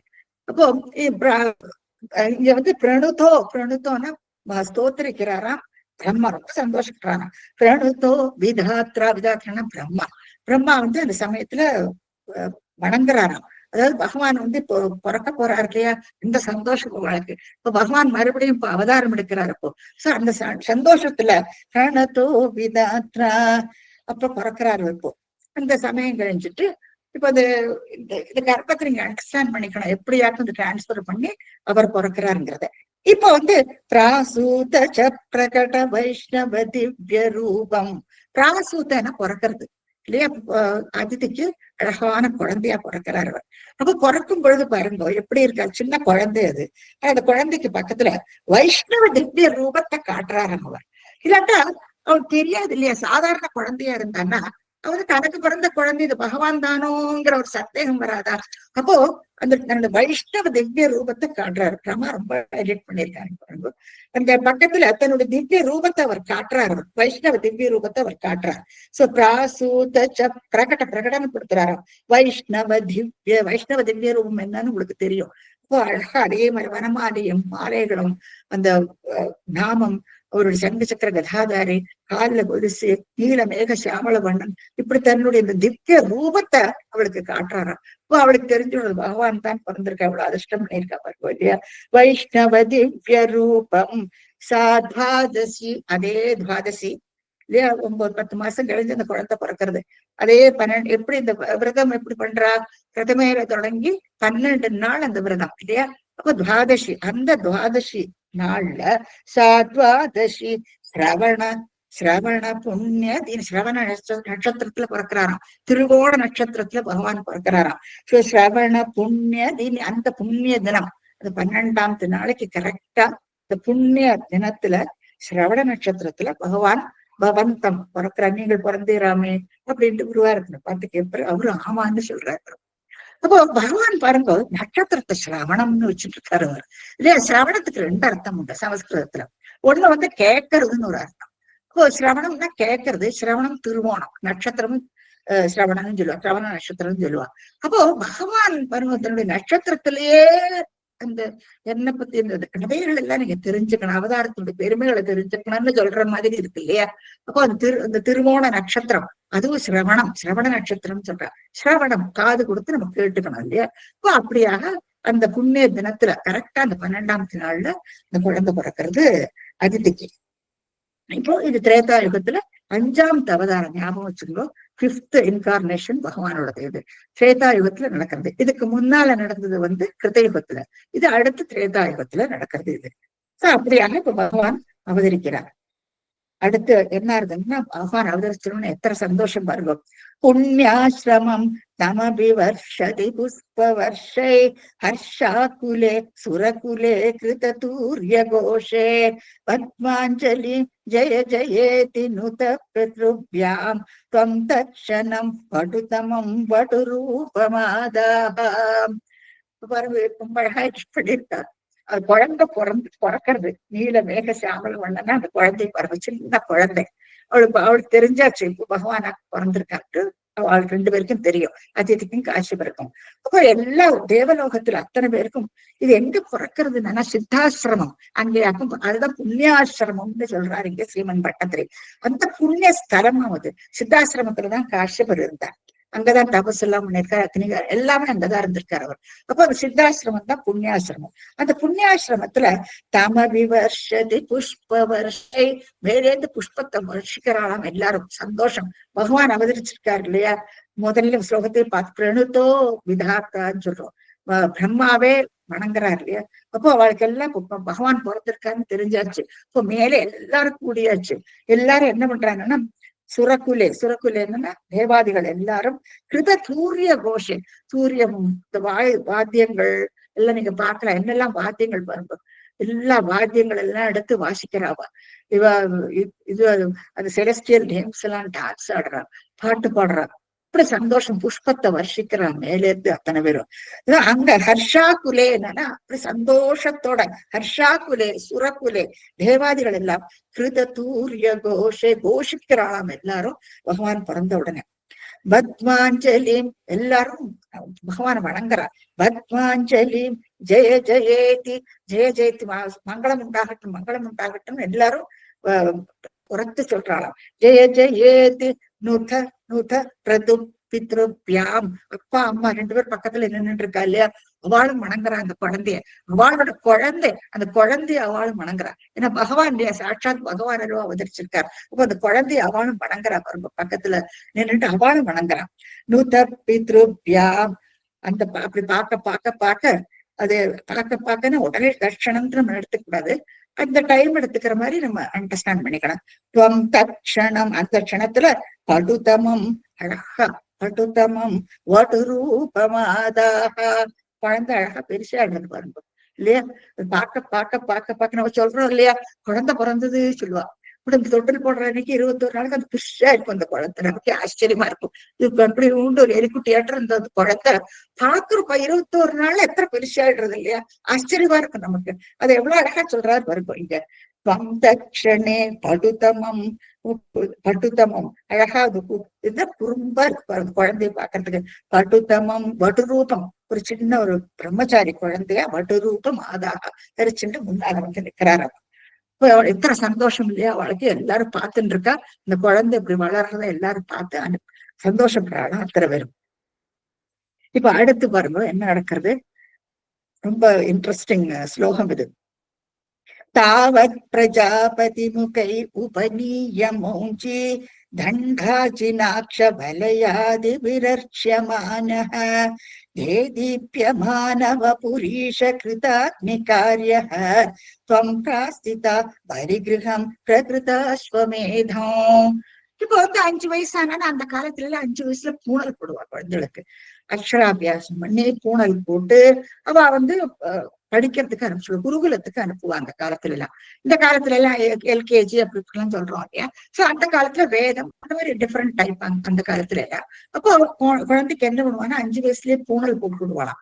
பூணலை போட்டுட்டு அக்ஷராபியாசம் எல்லாம் பண்ணிட்டு பேச தொடங்கியிருக்கும் இல்லையா, அதுக்கெல்லாம் தயாராயிடுறது. இந்த குழந்தைய நீங்க பாக்கலாம், அந்த பக்கமும் இந்த பக்கமுமா காசுமும் அதித்தியமா பார்த்துட்டு இருக்கா. அந்த குழந்தை அழகா 5 வயசு ஆயிடுச்சுப்போம். இப்ப அவளுக்கு அந்த குழந்தைக்கு வந்து பூணல் போடுறான். ஏன்னா 5 வயசுல பூணல் போடுறான். இந்த 5 வயசுல பூணல் போடுற வைபவம் பாருங்க. இப்ப எல்லாம் ரொம்ப லேட்டா போடுறா, 11 வயசு, சிலப்போ ரொம்ப 21 வயசுல எல்லாம் கூட பூணல் போடுறான். படையில போடுறா. உங்களுக்கு தெரியும் என்ன எப்ப போடுறது எப்படி பண்றான்னு நம்ம பார்த்திருக்கோம். நம்ம பேர குழந்தைகளுக்கு எல்லாம் பூணல் போட்டிருக்கோம், நம்ம பிள்ளைகளுக்கு எல்லாம் பூணல் போட்டிருக்கோம். அந்த வைபவத்தை எல்லாம் நம்ம பார்த்திருக்கோம். அப்ப அந்த பூணல் என்னத்தினால அந்த 5 வயசுல பூணல் போடுறாங்கன்னா, அந்த 5 வயசு கிராஸ் பண்ணி இப்போ 7, 8, 9 எல்லாம் எடுத்துன்னா இந்த அடலிசன் ஸ்டேஜ், அடுத்த ஸ்டேஜ் வந்து விடுறது இல்லையா. அப்போ அதனுடைய எண்ணங்கள் எல்லாம் மாறுபட்டு போயிடும் இல்லையா. அந்த இன்ஃபாச்சுவேஷன் சொல்லுவாங்க, இந்த காம உணர்ச்சி அதெல்லாம் வர தொடங்கிடும். அப்ப அதுக்கு முன்னால ரொம்ப கரெக்ஷனே இல்லாம இருப்பாங்க, ரொம்ப மனசெல்லாம் வெள்ளந்தியா இருப்பா அந்த சமயத்துல. சோ அந்த சமயத்துலதான் பூணல் போடணும். இப்ப அந்த 5 வயசு அதுக்கு ரொம்ப நேர்த்தியான அந்த 5 வயசுல பூணல் போடுறதுதான் ரொம்பவுமே விசேஷம்னு சாஸ்திரங்கள் எல்லாம் சொல்லியிருக்கு. இப்ப வந்து இந்த பூணல் போடுற வைபவத்தை ரொம்ப அழகா பாகவதத்துல சொல்லி இருக்கு. சோ நீங்க பாக்கலாம் இந்த படத்துல எத்தனை அழகா பூணல் போடுறா பாருங்க. ஒவ்வொரு ஸ்டேஜா நம்ம பார்த்துட்டு வரோம். பாகவதத்துல வந்து 8ஆம் ஸ்கந்தத்துல வருது. 8ஆம் ஸ்கந்தத்துல 18வது அத்தியாயம் மார்க் பண்ணிக்கோ. நாங்க அந்த ஸ்லோகம் கொடுக்கல, நீங்களே அந்த ஸ்லோகத்தை பார்த்துக்கோ. 18வது அத்தியாயத்துல 14ல இருந்து 19 வரைக்கும் வரிசையா அந்த ப்ரொசீஜர் என்னவாக்கன்ட்டு கொடுத்துருக்கு. இது ரொம்ப அழகா இருக்கு. பகவானுக்கு பூணல் போடுறான். இப்போ என்ன வைபவம் பாருங்க, அந்த வைபவம் எப்படி நடக்கிறதுன்னு நம்ம இப்ப பார்ப்போம். இதை வந்து நான் ரொம்ப very happy to tell you, புள்ள பிரசாந்த் பண்ணியிருக்காங்க இந்த ரொம்ப இன்ட்ரெஸ்ட் எடுத்து பண்ணினா. So I think we have to appreciate him also, because Rama has done most of the things Rama has done. ஒரு 1-2 அவனும் ஹெல்ப் பண்ணினா, ரொம்ப இன்ட்ரெஸ்டோட பண்ணினா. அவன் பிள்ளைக்கு 2 வருஷம் முன்னால பூணல் போட்டதுனால ஒரு இன்ட்ரெஸ்டோட பண்ணியிருக்கான். இப்போ பார்க்கலாம் என்ன வாக்கு நடக்கிறதுன்னு. அந்த ஸ்லோகத்தை பார்த்துட்டே வாங்க, ஒவ்வொரு ஸ்டேஜா டாப் டு பாட்டம் அப்படியே வரிசையா போகும். முதல்ல தஸ்யோபநீயமானஸ்ய சாவித்ரி சவிதா பிரவீத். தஸ்ய அந்த குழந்தைக்கு உபநீயம், இப்போ பூணல் போடணும் இல்லையா, அதுக்கு என்ன பண்றாங்கன்னா சாவித்ரின்னா சூரிய பகவான். சாவித்ரி என்ன பண்றாருன்னா, அவர் வந்து சவிதான்னா சூரிய பகவான். அவர் வந்து சாவித்ரின்னா அந்த காயத்ரி மந்திரத்தை உபதேசம் பண்றாரு. நீங்க பார்த்திருப்ப அந்த பிரம்மோபதேசம்னுட்டு ஒரு ஸ்டேஜ் உண்டு. அதுல வந்து அப்பா வந்து அந்த குழந்தைக்கு காயத்ரி மந்திரத்தை சொல்லி கொடுப்பார். இப்போ இங்க வந்து பகவான் அல்லவா, இப்போ பகவானுக்கு வந்து அந்த சூரிய காயத்ரின்னு பேரு கூட வச்சிருப்பாங்க. சோ சூரிய பகவான் அந்த காயத்ரி சாவித்ரின்னு எழுதியிருக்காங்க. அதாவது இந்த காயத்ரி மந்திரம் ஓம் பூர் புவஸ்வஹ, ஓம் பிரணவம், பூர் புவஸ்வஹ, அது வந்து வியாகிருதி, அதுக்கப்புறம் இருக்கிறதா சாவித்திரின்னு சொல்லுவா. இப்போ இது எல்லாம் கலந்ததுதான் காயத்ரி மந்திரம். சோ காயத்ரி மந்திரம் நிறைய பேர் நீங்கள ஜபிச்சுட்டு இருப்பேன். உங்களுக்கு என்ன அதனுடைய டீட்டெயில்ஸ் எல்லாம் உங்களுக்கு நல்லா தெரியும்.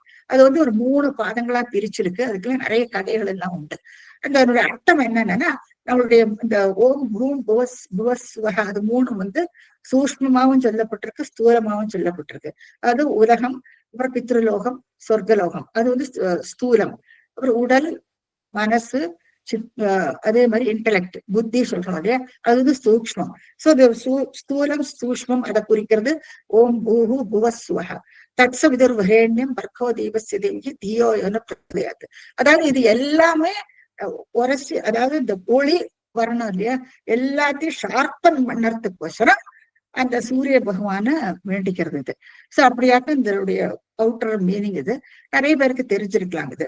அந்த மீனிங் எல்லாம் உங்களுக்கே டீட்டெயில்டா தெரியும். இப்போ சூரிய பகவான் அவர் வந்து இந்த காயத்ரி மந்திரத்தை அது வந்து ரொம்ப சீக்கிரட்டா சொல்லுவா. அதை போத்தின்ட்டு அந்த குழந்தையோட காதுல அப்பா வந்து சொல்லுவா. அதை நம்ம பார்த்திருக்கோம். அப்பா வந்து அந்த பிள்ளைக்கு அந்த மந்திரத்தை ஓதுவா. அப்போ இங்க வந்து சூரிய பகவான் உபதேசம் பண்றாராம் அந்த மந்திரத்தை. அது காயத்ரி மந்திரம். அது முதல்ல அதுதான் ரொம்ப விசேஷமான ஒரு கட்டம் பூடல் போடும் பொழுது. அது அந்த மந்திரத்தினுடைய விசேஷங்கள் எல்லாம் நீங்க பாத்துக்கோ. அது ஃபர்ஸ்ட் ஸ்டேஜ். அடுத்தது என்ன இருக்கிறதுனா, தஸ்யோபநீயமானஸ்ய சாவித்ரீம் சவிதா பிரவேக். சவிதான சூரியன் கொடுக்கிறார். பிரகஸ்பதிர் பிரம்மசூத்திரம். பிரகஸ்பதி வந்து பிரம்மசூத்திரத்தை கொடுக்கிறாராம். பிரம்மசூத்திரம் வந்து பூனை இல்லையா, பிரம்மசூத்திரம்னா கயிறு. அது வந்து நீங்க ஒரு பிரி, 2 பிரி, 3 பிரிலாம் உண்டு. இது வந்து பிரம்மச்சாரிக்கு வந்து ஒரு பிரி போடுவா, 2 பிரி கல்யாணமான போது, அதெல்லாம் உங்களுக்கு நல்லா தெரியும். சோ அந்த பிரம்மசூத்திரத்தை வந்து அதை வந்து பிரகஸ்பதி கொடுக்கிறார். பிரகஸ்பதி யாரு? தேவர்களுக்கெல்லாம் ஆச்சாரியார் பிரகஸ்பதி. சுக்கராச்சாரியார் வந்து அசுரர்களுக்கெல்லாம் அவரா. சோ தேவர்களுக்கெல்லாம் பிரகஸ்பதி. சோ பிரகஸ்பதி வந்து பிரம்மசூத்திரத்தை கொடுக்கிறார். சோ அந்த அதைத்தான் பூனலா போடுவாவா. சோ பிரகஸ்பதிம் பிரம்மசூத்திரம் மேகலா கஷ்யபோ ததாத். மேகலம் பாருங்க, மேகலம் இந்த இடுப்புல வந்து இந்த மூஞ்ச கயிறு சொல்லுவா. அந்த இதாரு முடிஞ்ச ஒரு கயிறு இருக்கும். அது பெல்ட் மாதிரி அதை வந்து அப்பாதான் கட்டு வருவார். அதான் காஷ்யபர்னு சொல்லிருக்காரு. மேகலம்னு ஒட்டியான மாதிரி அதை கட்டுவாளாம். மேகலாம் காஷ்யபர் அதை வந்து அதை கட்டுறாராம் அந்த சுத்தி. இதுங்களா பார்த்துருப்பது ரொம்ப அழகா இருக்கும். அது குழந்தைகளுக்கு வந்து 5 வயசு குழந்தைக்கு அது இடுப்பு சுத்தி கட்டுவா. அப்போ இது வந்து என்னன்னா, இந்த அட்டமன்ல இருந்து எத்தனையோ ட்ரபிள் வியாதிகள் எல்லாம் உண்டு இல்லையா. அப்போ அதுக்கெல்லாம் நிவாரணமா இது. பெல்ட் கட்டிக்கிறா இல்லையா, டைட்டா இருக்கும்ல அந்த பெல்ட். இப்ப இந்த காலத்துல எல்லாம் பெல்ட் போட்டுக்கிறா. சோ அந்த காலத்துல எல்லாம் இந்த மாதிரி அரணாக்கயிறு இந்த மாதிரி எல்லாம் சொல்லுவா. சோ இதை வந்து இது ஸ்பெஷல். இது வந்து மேகலம். அது வந்து கயத்துல ஊஞ்ச கயிறுன்னு சொல்லுவா. அது சாணக்கயிறு மாதிரி இருக்கும். அதை சுத்தி கட்டியிருப்பா. ரோப் மாதிரி இருக்கும் பாக்குறதுக்கு. அதை சுத்தி கட்டுவாங்க. மேகலாம் கஷ்யபோ ததாத்து. அததாத்துன்னா அவர் வந்து அதை சுத்தி கட்டுறாரு. அவர் அதோ கிருஷ்ணாஜினம் பூமி. கிருஷ்ணாஜினம் மானுடைய தோல் பாருங்க. கிருஷ்ணாஜினம்னா அது கிருஷ்ணாஜினம் மானுடைய தோல். இந்த மானுடைய தோலை பூமி தேவி கொடுக்கறாளாம். பூமி தேவி வந்துட்டு இந்த மான் தோலை போத்திட்டு போறாளாம் அந்த குழந்தைக்கு. அப்ப அந்த மான் தோலுடைய விசேஷம் என்னன்னா, இந்த ரோகம் எல்லாம் இந்த தோல் சம்பந்தப்பட்ட வியாதிகள் எல்லாம் வராதான் இந்த மான் தோலை போத்தும் பொழுது. இந்த காலத்துல பட்டு எல்லாம் கொடுக்குறான். சோ அந்த காலத்துல எல்லாம் பாருங்க மான் தோல். சோ இந்த மான் தோலை பூமி தேவி கொடுக்கறாளாம். சோ அது வந்து இந்த ரோகத்துக்கு இதுல ரொம்ப சயின்டிபிக்கா பார்த்தோம்னா இட்ஸ் வெரி ட்ரூ. சோ அதான் கிருஷ்ணாஜனத்தை வந்து பூமி கொடுக்குறான். பூமி தேவி வந்து போத்துறாளாம் அந்த குழந்தைக்கு. கிருஷ்ணாஜினம் பூமி தண்டம் சோமோ வனஸ்பதி. தண்டம் கலாச தண்டம் இல்லையா, வனஸ்பதி. அதாவது வனத்துக்கெல்லாம் அதிபதி வந்து சோமம், அதாவது சந்திரன். சந்திரனை தானே வனத்துக்கு அதிபதியா சொல்றார். இப்போ வனாந்திர பிரதேசத்துக்குள்ள இன்சார்ஜ் அவராகும். சோ அவர் வந்து இந்த பிளாச தண்டத்தை வந்து கொடுக்கறாராம் அந்த குழந்தைக்கு. இந்த பிளாச தண்டத்தினுடைய விசேஷம் என்னன்னா, அது வந்து இந்த புத்தி நமக்கு வந்து இந்த மறந்து போகாது. எல்லாத்தையும் இப்போ ஸ்கூலுக்கு எல்லாம் நம்ம படிக்க போகும்போது வாத்தியார் ஸ்கேல வச்சு அடிப்பார் இல்லையா. இப்போ கையில நம்ம சரியா சொல்லலைன்னா அடி விழுந்து. இப்போ இது வந்து நம்ம ஞாபக சக்திக்கோசரம் தான் இந்த பிளாச தண்டத்தை கையில வச்சு பண்ணாவா. ஏன்னா இவனுக்கு எத்தனையோ விஷயங்கள் ஸ்கூலுக்கு போக தொடங்குறாரு இல்லையா. ஸ்கூலுக்கு போனா அவர் குரு என்ன சொல்லி கொடுக்குறாரோ அதெல்லாம் தெரிஞ்சுக்கணும். வெளியில ஒரு என்னெல்லாம் சொல்றாரோ அதெல்லாம் வழக்கு பண்ணி ஆகணும்.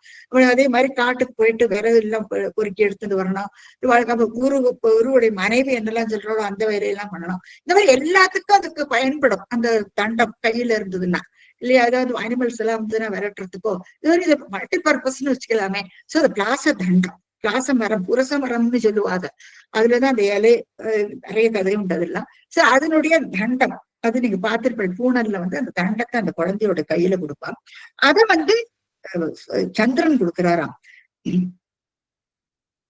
கௌபீனம் அச்சாதனம் மாதா. கௌபீனம் கோமணம் வந்து அம்மா கொடுக்குறாங்க. இப்ப எல்லாம் ஜட்டி போட்டுக்கிறான். அந்த காலத்துல கோமணம் தானே கட்டுவாரு. கோமணத்தை வந்து அம்மா கொடுக்குறாளா, கௌபீனம்னு சொல்லுவா. இப்ப கூட குருவாயூர்ல எல்லாம் கௌபீனம் வாங்கி பகவானுக்கு செலுத்துவாவா, வச்சுட்டு வருவா அந்த மேடையில. சோ அந்த கௌபீனம் வச்சனா என்னன்னா அந்த சம்பந்தப்பட்ட ரோகங்கள் கிட்னி சம்பந்தப்பட்ட அந்த ரோகங்கள் எல்லாம் வராது. அப்போ அதை மறைச்சு வச்சுட்டு இருப்பா இல்லையா, அதனால அதை வந்து அம்மா கொடுக்கறாளாம். கௌபீனம் சாதனம் மாதா. அதுக்கு அடுத்தது தியௌச்சத்ரம் ஜகத ஜகத தியௌச்சத்ரம் ஜகதபதேஹே. ஜெகதபதேஹே அதாவது வான்ல இருக்கிற அந்த தேவர்கள் எல்லாம் இருக்கா இல்லையா, அவ வந்து கொடைய சத்திரம் கொடைய கொடுக்கறானா. ஏன்னா மழை பெய்யும் இந்த மாதிரி பிரம்மச்சாரிகளுக்கு எல்லாம் நிறைய வெளியில எல்லாம் போக வேண்டி இருக்கும் இல்லையா, அப்போ அவளுக்கு வந்து உஷ்ணம் தாக்காம இருக்கணும். அப்போ அந்த உஷ்ணம் தாக்காம இருக்கிறதுக்கோசரம் அந்த கொடை பார்க்கலாம். அந்த கூடல்ல வந்து அந்த கொடையும் கொடுப்பான் அந்த குழந்தை கையில.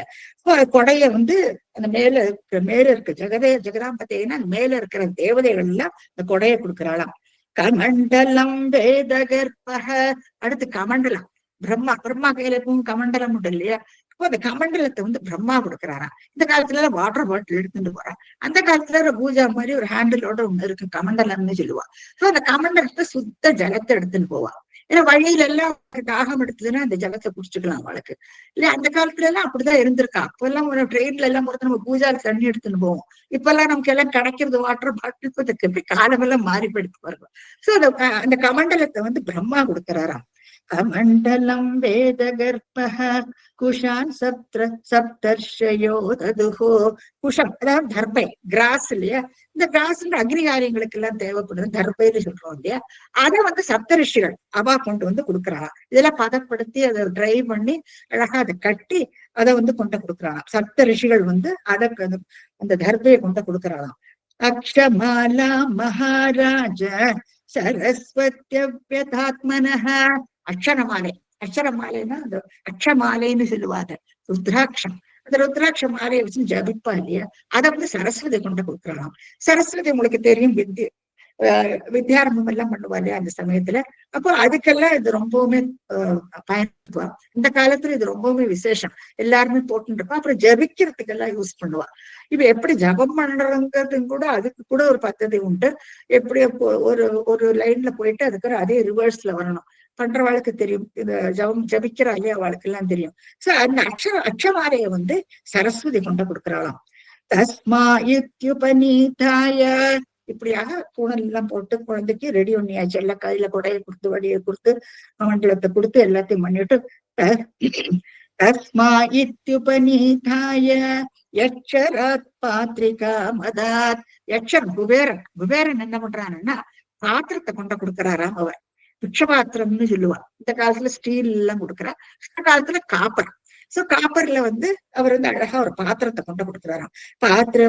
பாத்திரிகா அதான் ரொம்ப இஷ்டத்தோட கொண்டு கொடுக்குறாராம் குபேரன். யக்ஷராட்டுனா குபேரன் யக்ஷராட்டு. பிக்ஷா பகவதீம் சாட்சாத். யாரு பிக்ஷை போடுறா பாருங்கோ, அதே இந்த அரிசி நம்ம பூனல்ல பாத்துருக்கோம். அம்மா தான் முதல்ல இந்த பிக்ஷையை போடுவாள். இங்க வந்து பிக்ஷாம் பகவதீம் சாட்சாத் உமாதாதம்பிகா சதி. உமையை கொடுக்குறான், சிவபெருமானுடைய மனைவி உமான், ஜெகத் ஜனனி இல்லையா, எல்லாருக்கும் தாயார் இல்லையா அவள். அப்ப அவள் வந்து பிக்ஷை போடுறாளாம் வாமனருக்கு. பிக்ஷாம் பகவதீம் சாட்சாத் உமாதாதம்பிகா சதி.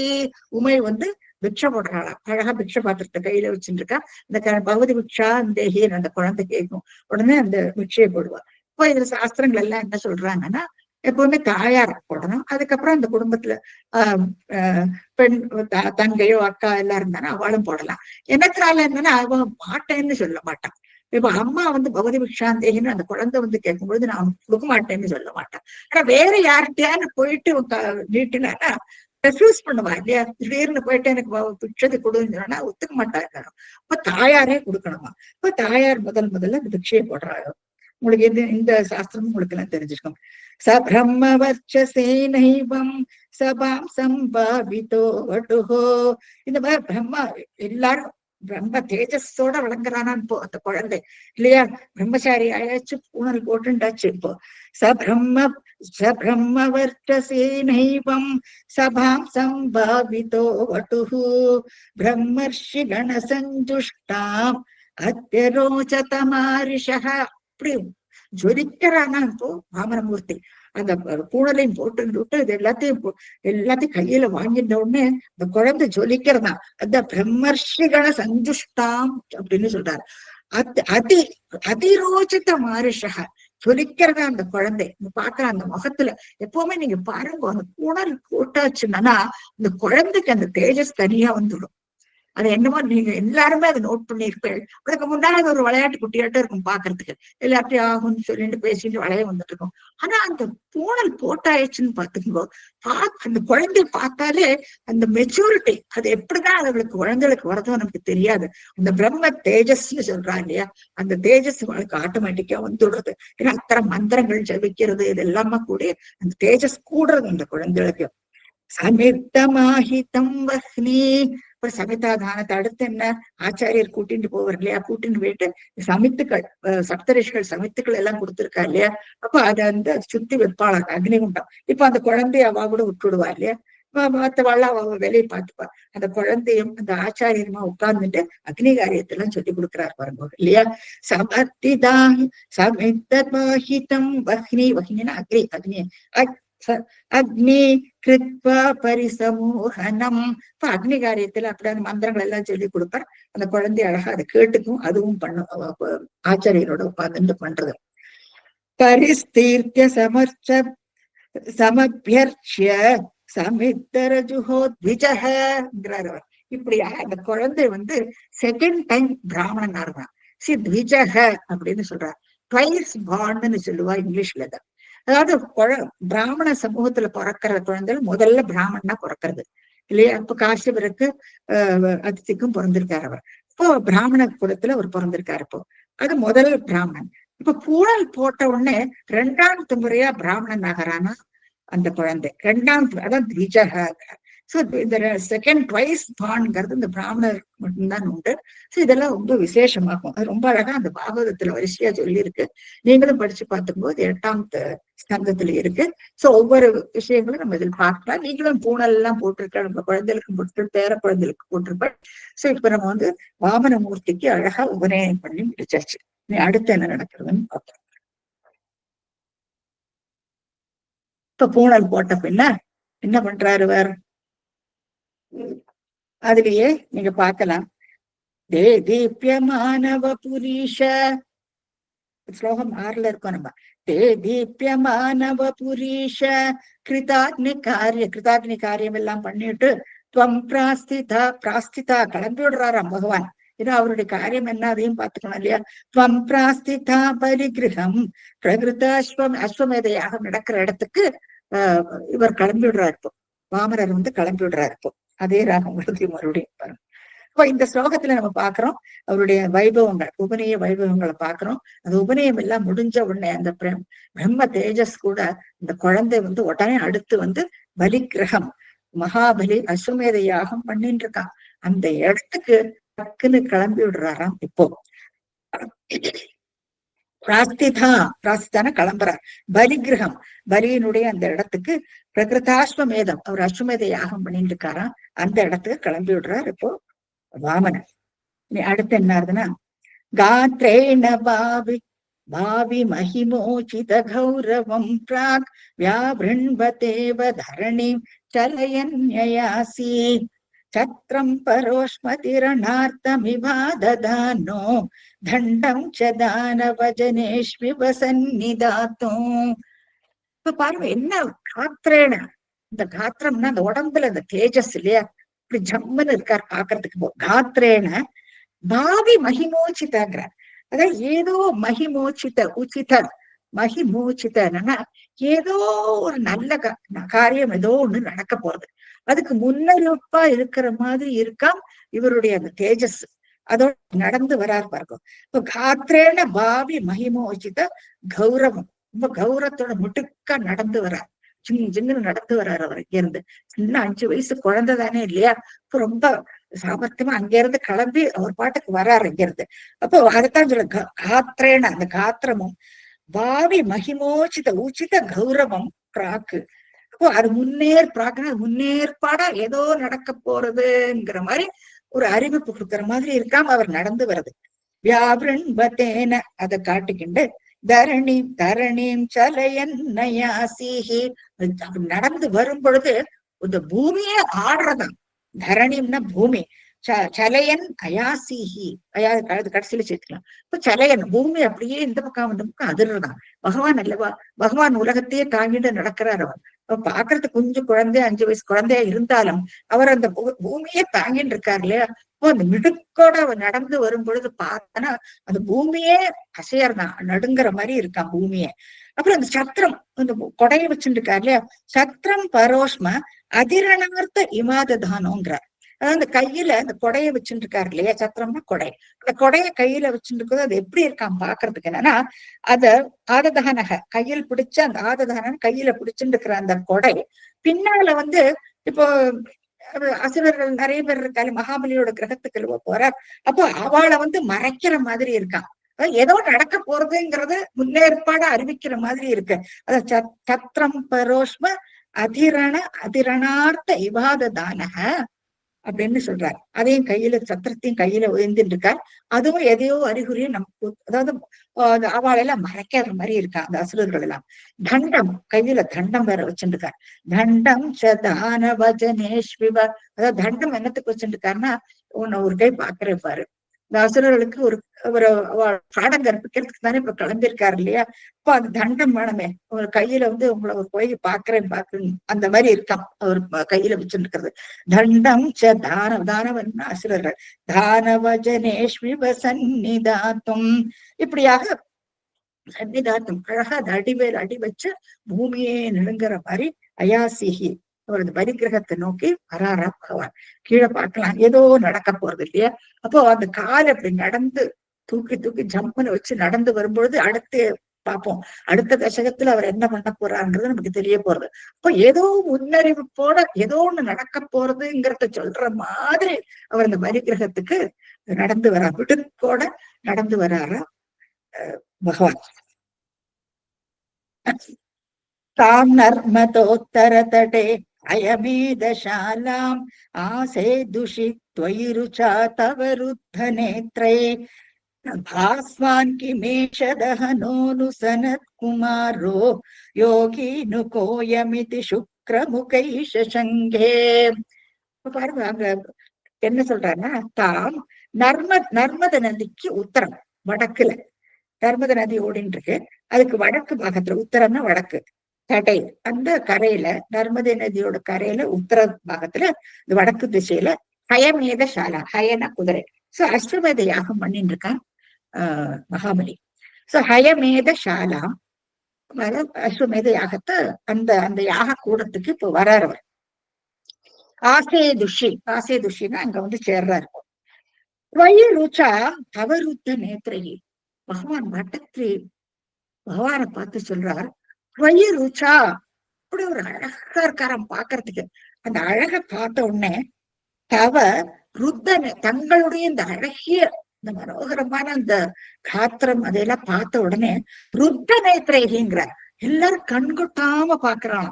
யாரு வர்றா, 5 வயசு குழந்தை இல்லையா, துருதுருன்னு கொடையும் இந்த வடியும் எடுத்துட்டு அப்படியே ஜம்முன்னு நடந்து வர்றாரு அவர் எதிர்க்க. அப்போ எதிர்க்க மகாபலி அந்த எண்ணெய் முட்டத்துக்கு எதிர்க்க இருக்கா, ஆச்சாரியர்கள் எல்லாம் உட்கார்ந்து இருக்கா, மத்தவாள்லாம் நின்று இருக்கா. அப்போ எல்லாரும் சுக்கராச்சாரியர் எல்லாரும் பாக்குறாளாம். பார்த்தவாள ருத்த நேத்திரேகிங்கிறான். அப்படி கண்ணு கொட்டாம பாக்குறான், கண்ணு அப்படி நின்று கொடுத்தான், அப்படி சொல்லிக்கிறாராம் பகவான்.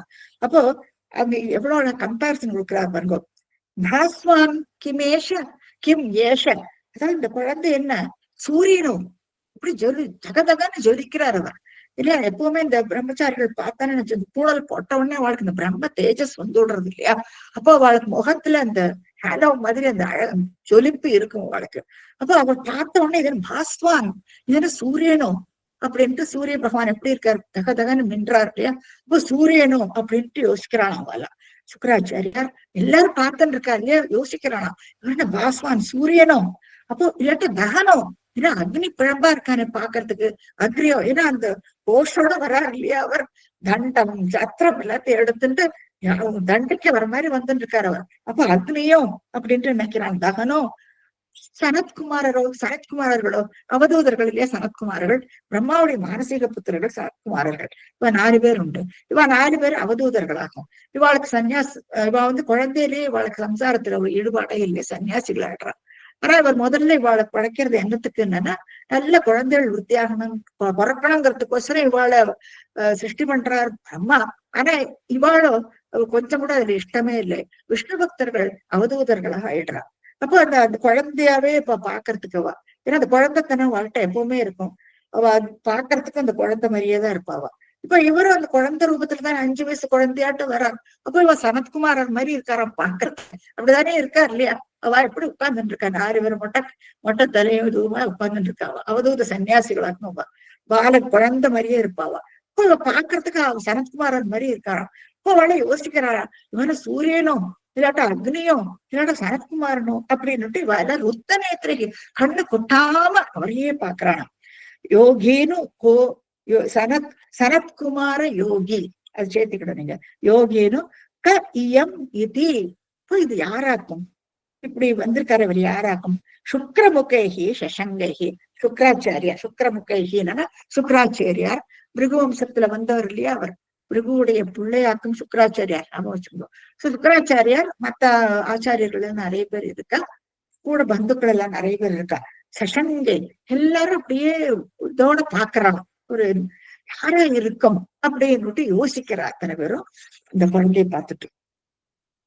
அப்புறம் அடுத்து என்ன ஆகுதுன்னா, ஆனீதமாசு பிருகுபி மகசாபிபூத்தை ஸ்வாம் ரம்ய ரூபமசுர புலகாவிருதாங்கः பக்தியா சமேத்ய சுகிருதி பரிணிச்ய பாதோ தத்தோயமன்வதிருத மூர்த்தனி தீர்த்த தீர்த்தம். நம்ம ஏற்கனவே பார்த்தோம் இல்லையா, முதல் ஸ்லோகத்திலேயே ஸ்ரீமன் பட்டத்திரி பலிய மகாத்மான்னு சொல்றாரு இல்லையா, எவ்வளவு மெச்சூரிட்டி.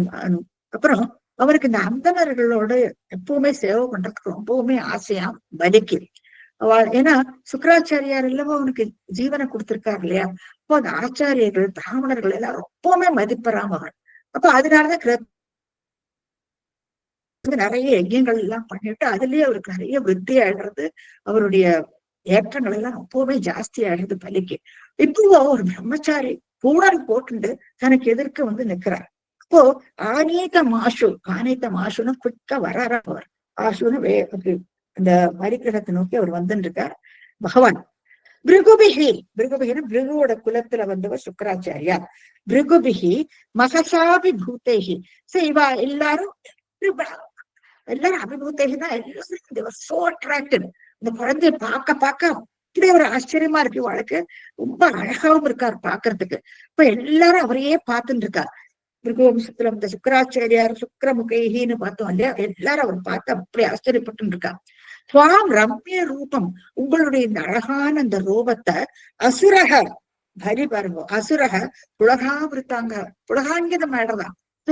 பூணல் போட்டு ஒரு பிரம்மச்சாரி குழந்தை பிராமண குழந்தை முன்னால நின்ன உடனே அந்தனர்கள்னாலே அவ்வளவு இஷ்டமா பலிக்கு. அதுக்கு மேல பூணல் போட்டு அந்த குழந்தை நின்ன உடனே அப்படியே ஒரு புலகாங்கிதம், அவனுக்கு மயிர்கூச்சல் எடுக்கிறதா பலிக்கு. அப்போ அடுத்து பாருங்க என்ன சொல்றார். பக்தியா பக்தியா சமேத்ய சுகிருதி. சுகிருத்திங்கிற பட்டத்திரிங்க முதல்ல என்ன சொன்னார், மகாத்மா பலிர் மகாத்மான்னு சொன்னார். இப்ப சுகிருத்திங்கிறார் பாருங்க. மறுபடியும் அவருக்கு எத்தனை அழகான அட்ஜெக்டிவ், நல்லவன் பலி நல்லவன்கிறார் பாருங்க. எப்படி தீர்த்து அடுத்து அதையே ஸ்ட்ரெஸ் பண்ணி சொல்றாரு பார்த்தா, அதை நம்ம அப்ரிஷியேட் பண்ணுங்க.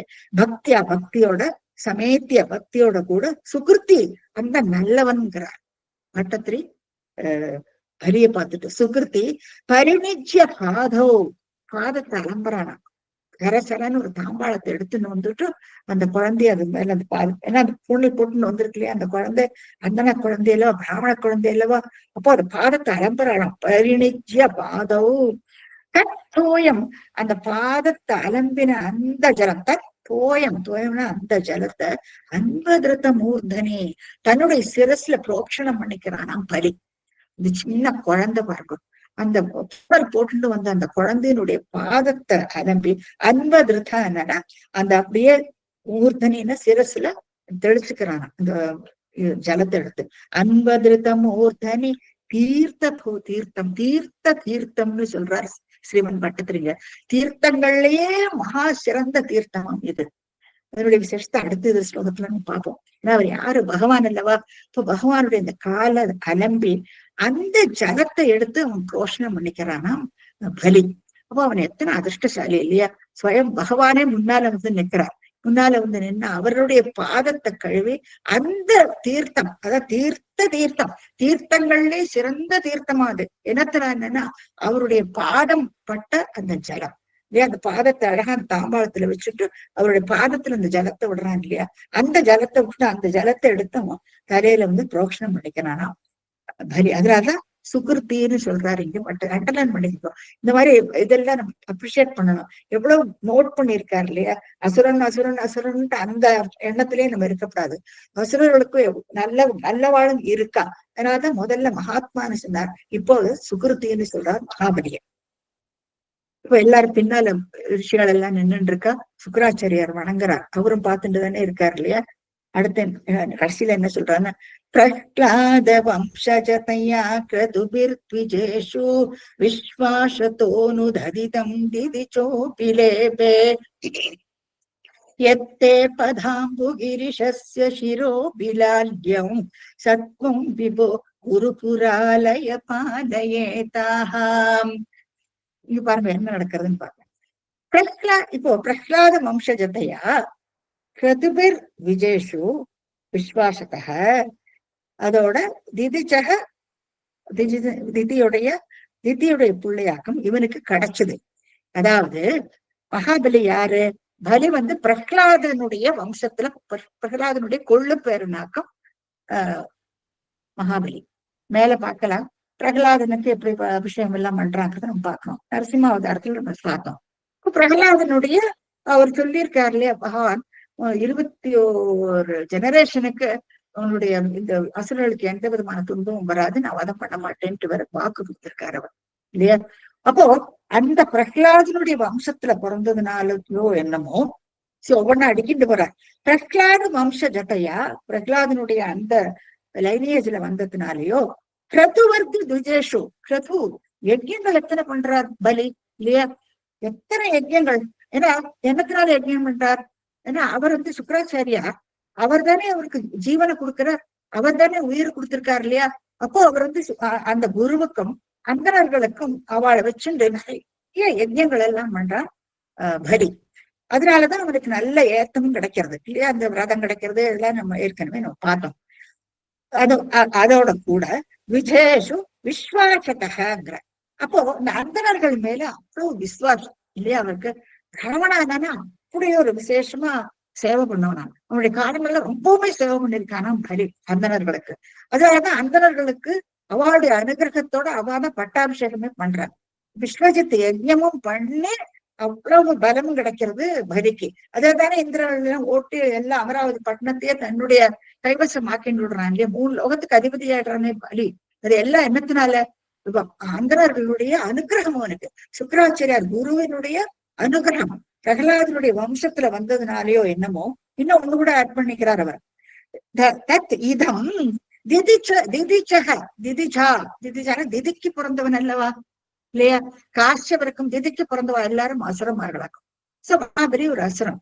அந்த அசுரனா இருந்தும் கூட லேபே இந்த அதிர்ஷ்டம் கிடைச்சது இல்லையா. என்ன அதிர்ஷ்டம் கிடைச்சது? பகவானுடைய அந்த பாதத்துல போட்ட அந்த ஜலத்தை, அந்த தோயம், அந்த ஜலத்தை தான் போஷிச்சுக்கிறான் இல்லையா. இப்ப என்ன சொல்றாங்கன்னா, கங்கை நதி இருக்கு இல்லையா, கங்கை நதி வந்து மகாவிஷ்ணுவனுடைய பாதத்திலிருந்துதான் தொடங்கிட்டாங்க. அவருடைய பாதத்திலிருந்து வந்துதான் கங்கை. அதான் விசேஷம். இப்போ என்ன, வாமனமூர்த்தி பகவான் இல்லையா, அவருடைய பாதத்தையாக்கம் மகாபலி அலம்பிட்டு அந்த தீர்த்தத்தை தன்னுடைய சிரசுல தரிச்சுக்கிறான். இப்போ பகவானுடைய பாதத்தை தொட்டு வந்த அந்த கங்கை பிரவாகம் எடுத்துட்டு வராளாம் பூமிக்கு. அப்போ இப்படி ஒரு வேகத்தோட வராளாம் கங்கை. இப்போ கங்கையில அந்த வேகத்தோட வந்த உடனே என்ன ஆகும்? பூமியே வமிஞ்சு போயிடும் எல்லாமே இல்லையா, ஜலத்துல முங்கி போயிடும் பூமியை. அப்ப என்ன, சிவபெருமான் தான் இருக்காரு, டக்குனு தன்னுடைய தலையை கொடுத்து சிரஸ்ல தாங்கிக்கிறாராம். இப்ப ஏதாவது ஃபோர்ஸ் பிசிக்ஸ்ல படிச்சிருக்காரு, ஃபோர்ஸா ஒரு இது வந்துன்றதுன்னா நடுவுல தடுத்துனா அதனுடைய ஸ்பீடு குறைஞ்சுடும். அப்போ அந்த கங்கையினோட ஸ்பீடு குறைஞ்சுட்டு அவருடைய சிரஸ்ல அந்த ஜலம் விழுறது. அதுல இருந்து அந்த பிரவாகம் எடுத்து அந்த கேஞ்சஸ் வந்து நிறைய ட்ரிபியூட்டரிஸ் கங்கையினுடைய நிறைய கிளை நதிகள் எல்லாம் அதுல இருந்து உருவாச்சுன்னு சொல்றாவ. அப்ப என்ன விசேஷம் பாருங்க, பகவானுடைய பாதத்திலிருந்து ஆரம்பிச்ச அந்த கங்கை ஜலம் சிவபெருமானுடைய சிரச அதை லாளிச்சுட்டு வரதான், அதை தடவிட்டு வரதான். இப்போ சிவபெருமானுடைய தலையில லாளிச்ச அந்த ஜலத்தை இப்ப பரி என்ன பண்றான், பரி இவருடைய அந்த அந்த பிரம்மச்சாரிய அது தாம்பாளத்துல அழகா நிக்க வச்சு அவருடைய பாதத்தை அலம்பி அந்த தோயம் அந்த ஜலத்தை அவன் தரிச்சுக்கிறான். இப்ப என்ன அதிர்ஷ்டம் பாருங்க, நீங்க பாக்கலாங்க. நீங்க இந்த மூணு படத்துலயும் அவன் அசுரனா இருந்தா கூட அவனுக்கு அந்த அதிர்ஷ்டம் கிடைக்கிறதுங்கிறார். பிரஹ்லாத வம்சஜயா கிரதுபிர் த்விஜேஷு விஸ்வாசதோ, அதாவது த்விஜேஷு அந்த பிராமணர்கள் மேல விஸ்வாசம் ஜாஸ்தியா. நுததிதம் திதிஜோ பிலேபே, திதியோட புத்திரனா இருந்தா கூட அவனுக்கு கிடைச்சது, பலிக்கு இந்த அதிர்ஷ்டம் கிடைச்சது. அப்போ எத்தே பதாம்பு அந்த அம்புன்னா அந்த ஜலம், பகவானுடைய இந்த பாதத்தை கழுவின அந்த ஜலம் பதம் இல்லையா. பதாம்பு கிரிஷஸ்ய அந்த பாதத்துல பட்டு, கிரினா சிவபெருமான் கிரிசஸ்ய சிரோ விலால்யம் அவருடைய சிரஸ்ல விழுந்து அது பிரவாகம் எடுத்து வரதான் கங்கை. அது இப்போ மகாபலியுடைய சிரஸ்ல அந்த ஜலம் அவனுக்கு கிடைச்சது பாருங்க இல்லையா. அப்ப எத்தனை அதிர்ஷ்டம் அவனுக்கு, அதுதான் இங்க சொல்றாரு. அப்போ இதெல்லாம் அவன் பண்ணிருக்கிற அதிர்ஷ்டம். அதனாலதான் சுகிருதி அப்படின்ட்டு சொல்றாரு ப்ரீவியஸ் லோகத்துல. அதுல சுகிருத்தின்னு சொல்றாரு இல்லையா, அவனை பார்த்து அப்படி புலகாங்கிதம் ஆயிடுச்சு. உடனே அந்த தாம்பாளத்தை எடுத்து அந்த கழுவி அந்த ஜலத்தை அவன் தன்னுடைய சிரஸ்ல தரிச்சுக்கிறான். அவன் கோவில் எல்லாம் சொல்லுவாள், அகால முக்தி வியாகரணம் சர்வ வியாதி நிராசனம் சமஸ்த பாதோதகம் விஷ்ணு பாதோதகம் சுபம்னு சொல்லிட்டு அவ நமக்கு ஜலம் கொடுப்பா இல்லையா. அதை எடுத்து நம்ம எப்பவுமே கண்ணுல வச்சுட்டு நம்ம சிரஸ்ல நம்ம தரிச்சுக்கிறோம் இல்லையா. அது மாதிரிதான் இங்கேயும். அப்போ அவனுக்கு அந்த அதிர்ஷ்டம் கிடைக்கிறதுன்னு கடைசியா முடிக்கிறார் ஸ்ரீமன் பட்டத்திரி. எத்தே பதாம்பு கிரிஷஸ்ய சிரோ விலால்யம் சத்வம், அப்பேற்பட்ட குருவாயூரப்பா சத்வம் விபோ, குருவாயூரப்பா விபோன்னா எங்கேயுமே வியாபிச்சிருக்கார் பகவான். விபோ குருபுராலய, குருவாயூரப்பா பாலயேக்காக ரட்சிக்கணும், எல்லாரையும் ரட்சிக்கணும்னுட்டு கட்டத்துல ரொம்ப அழகா முடிக்கிறார். ஸ்ரவணம் கீர்த்தனம் விஷ்ணு ஸ்மரணம் பாத சேவனம் அர்ச்சனம் வந்தனம் தாஸ்யம் சத்தியம் ஆத்ம நிவேதனம். இந்த ஆத்ம நிவேதனத்தை நம்ம அடுத்த தசனத்துல பார்ப்போம். சாந்திரானந்தாவபோதாத்மகம் அனுபமிதம் காலதேஷாவதித்யாம் நிர்முக்தம் நித்யமுக்தம் நிகமசத சஹஸ்ரேண நிர்பாஸ்யமானம் அஸ்பஷ்டம் திருஷ்டமாத்ரே புனருரு புருஷார்த்தாத்மகம் பிரம்மதத்வம் தத்தாவத் பாதி சாட்சாத் குருபவனபுரே ஹந்த பாக்யம் ஜனானாம். ஸ்ரீ ஹரியே நமஹ. ரொம்ப நல்லா சூப்பர் மாமி, தேங்க்யூ. ரொம்ப ரொம்ப நல்லா இருந்தது.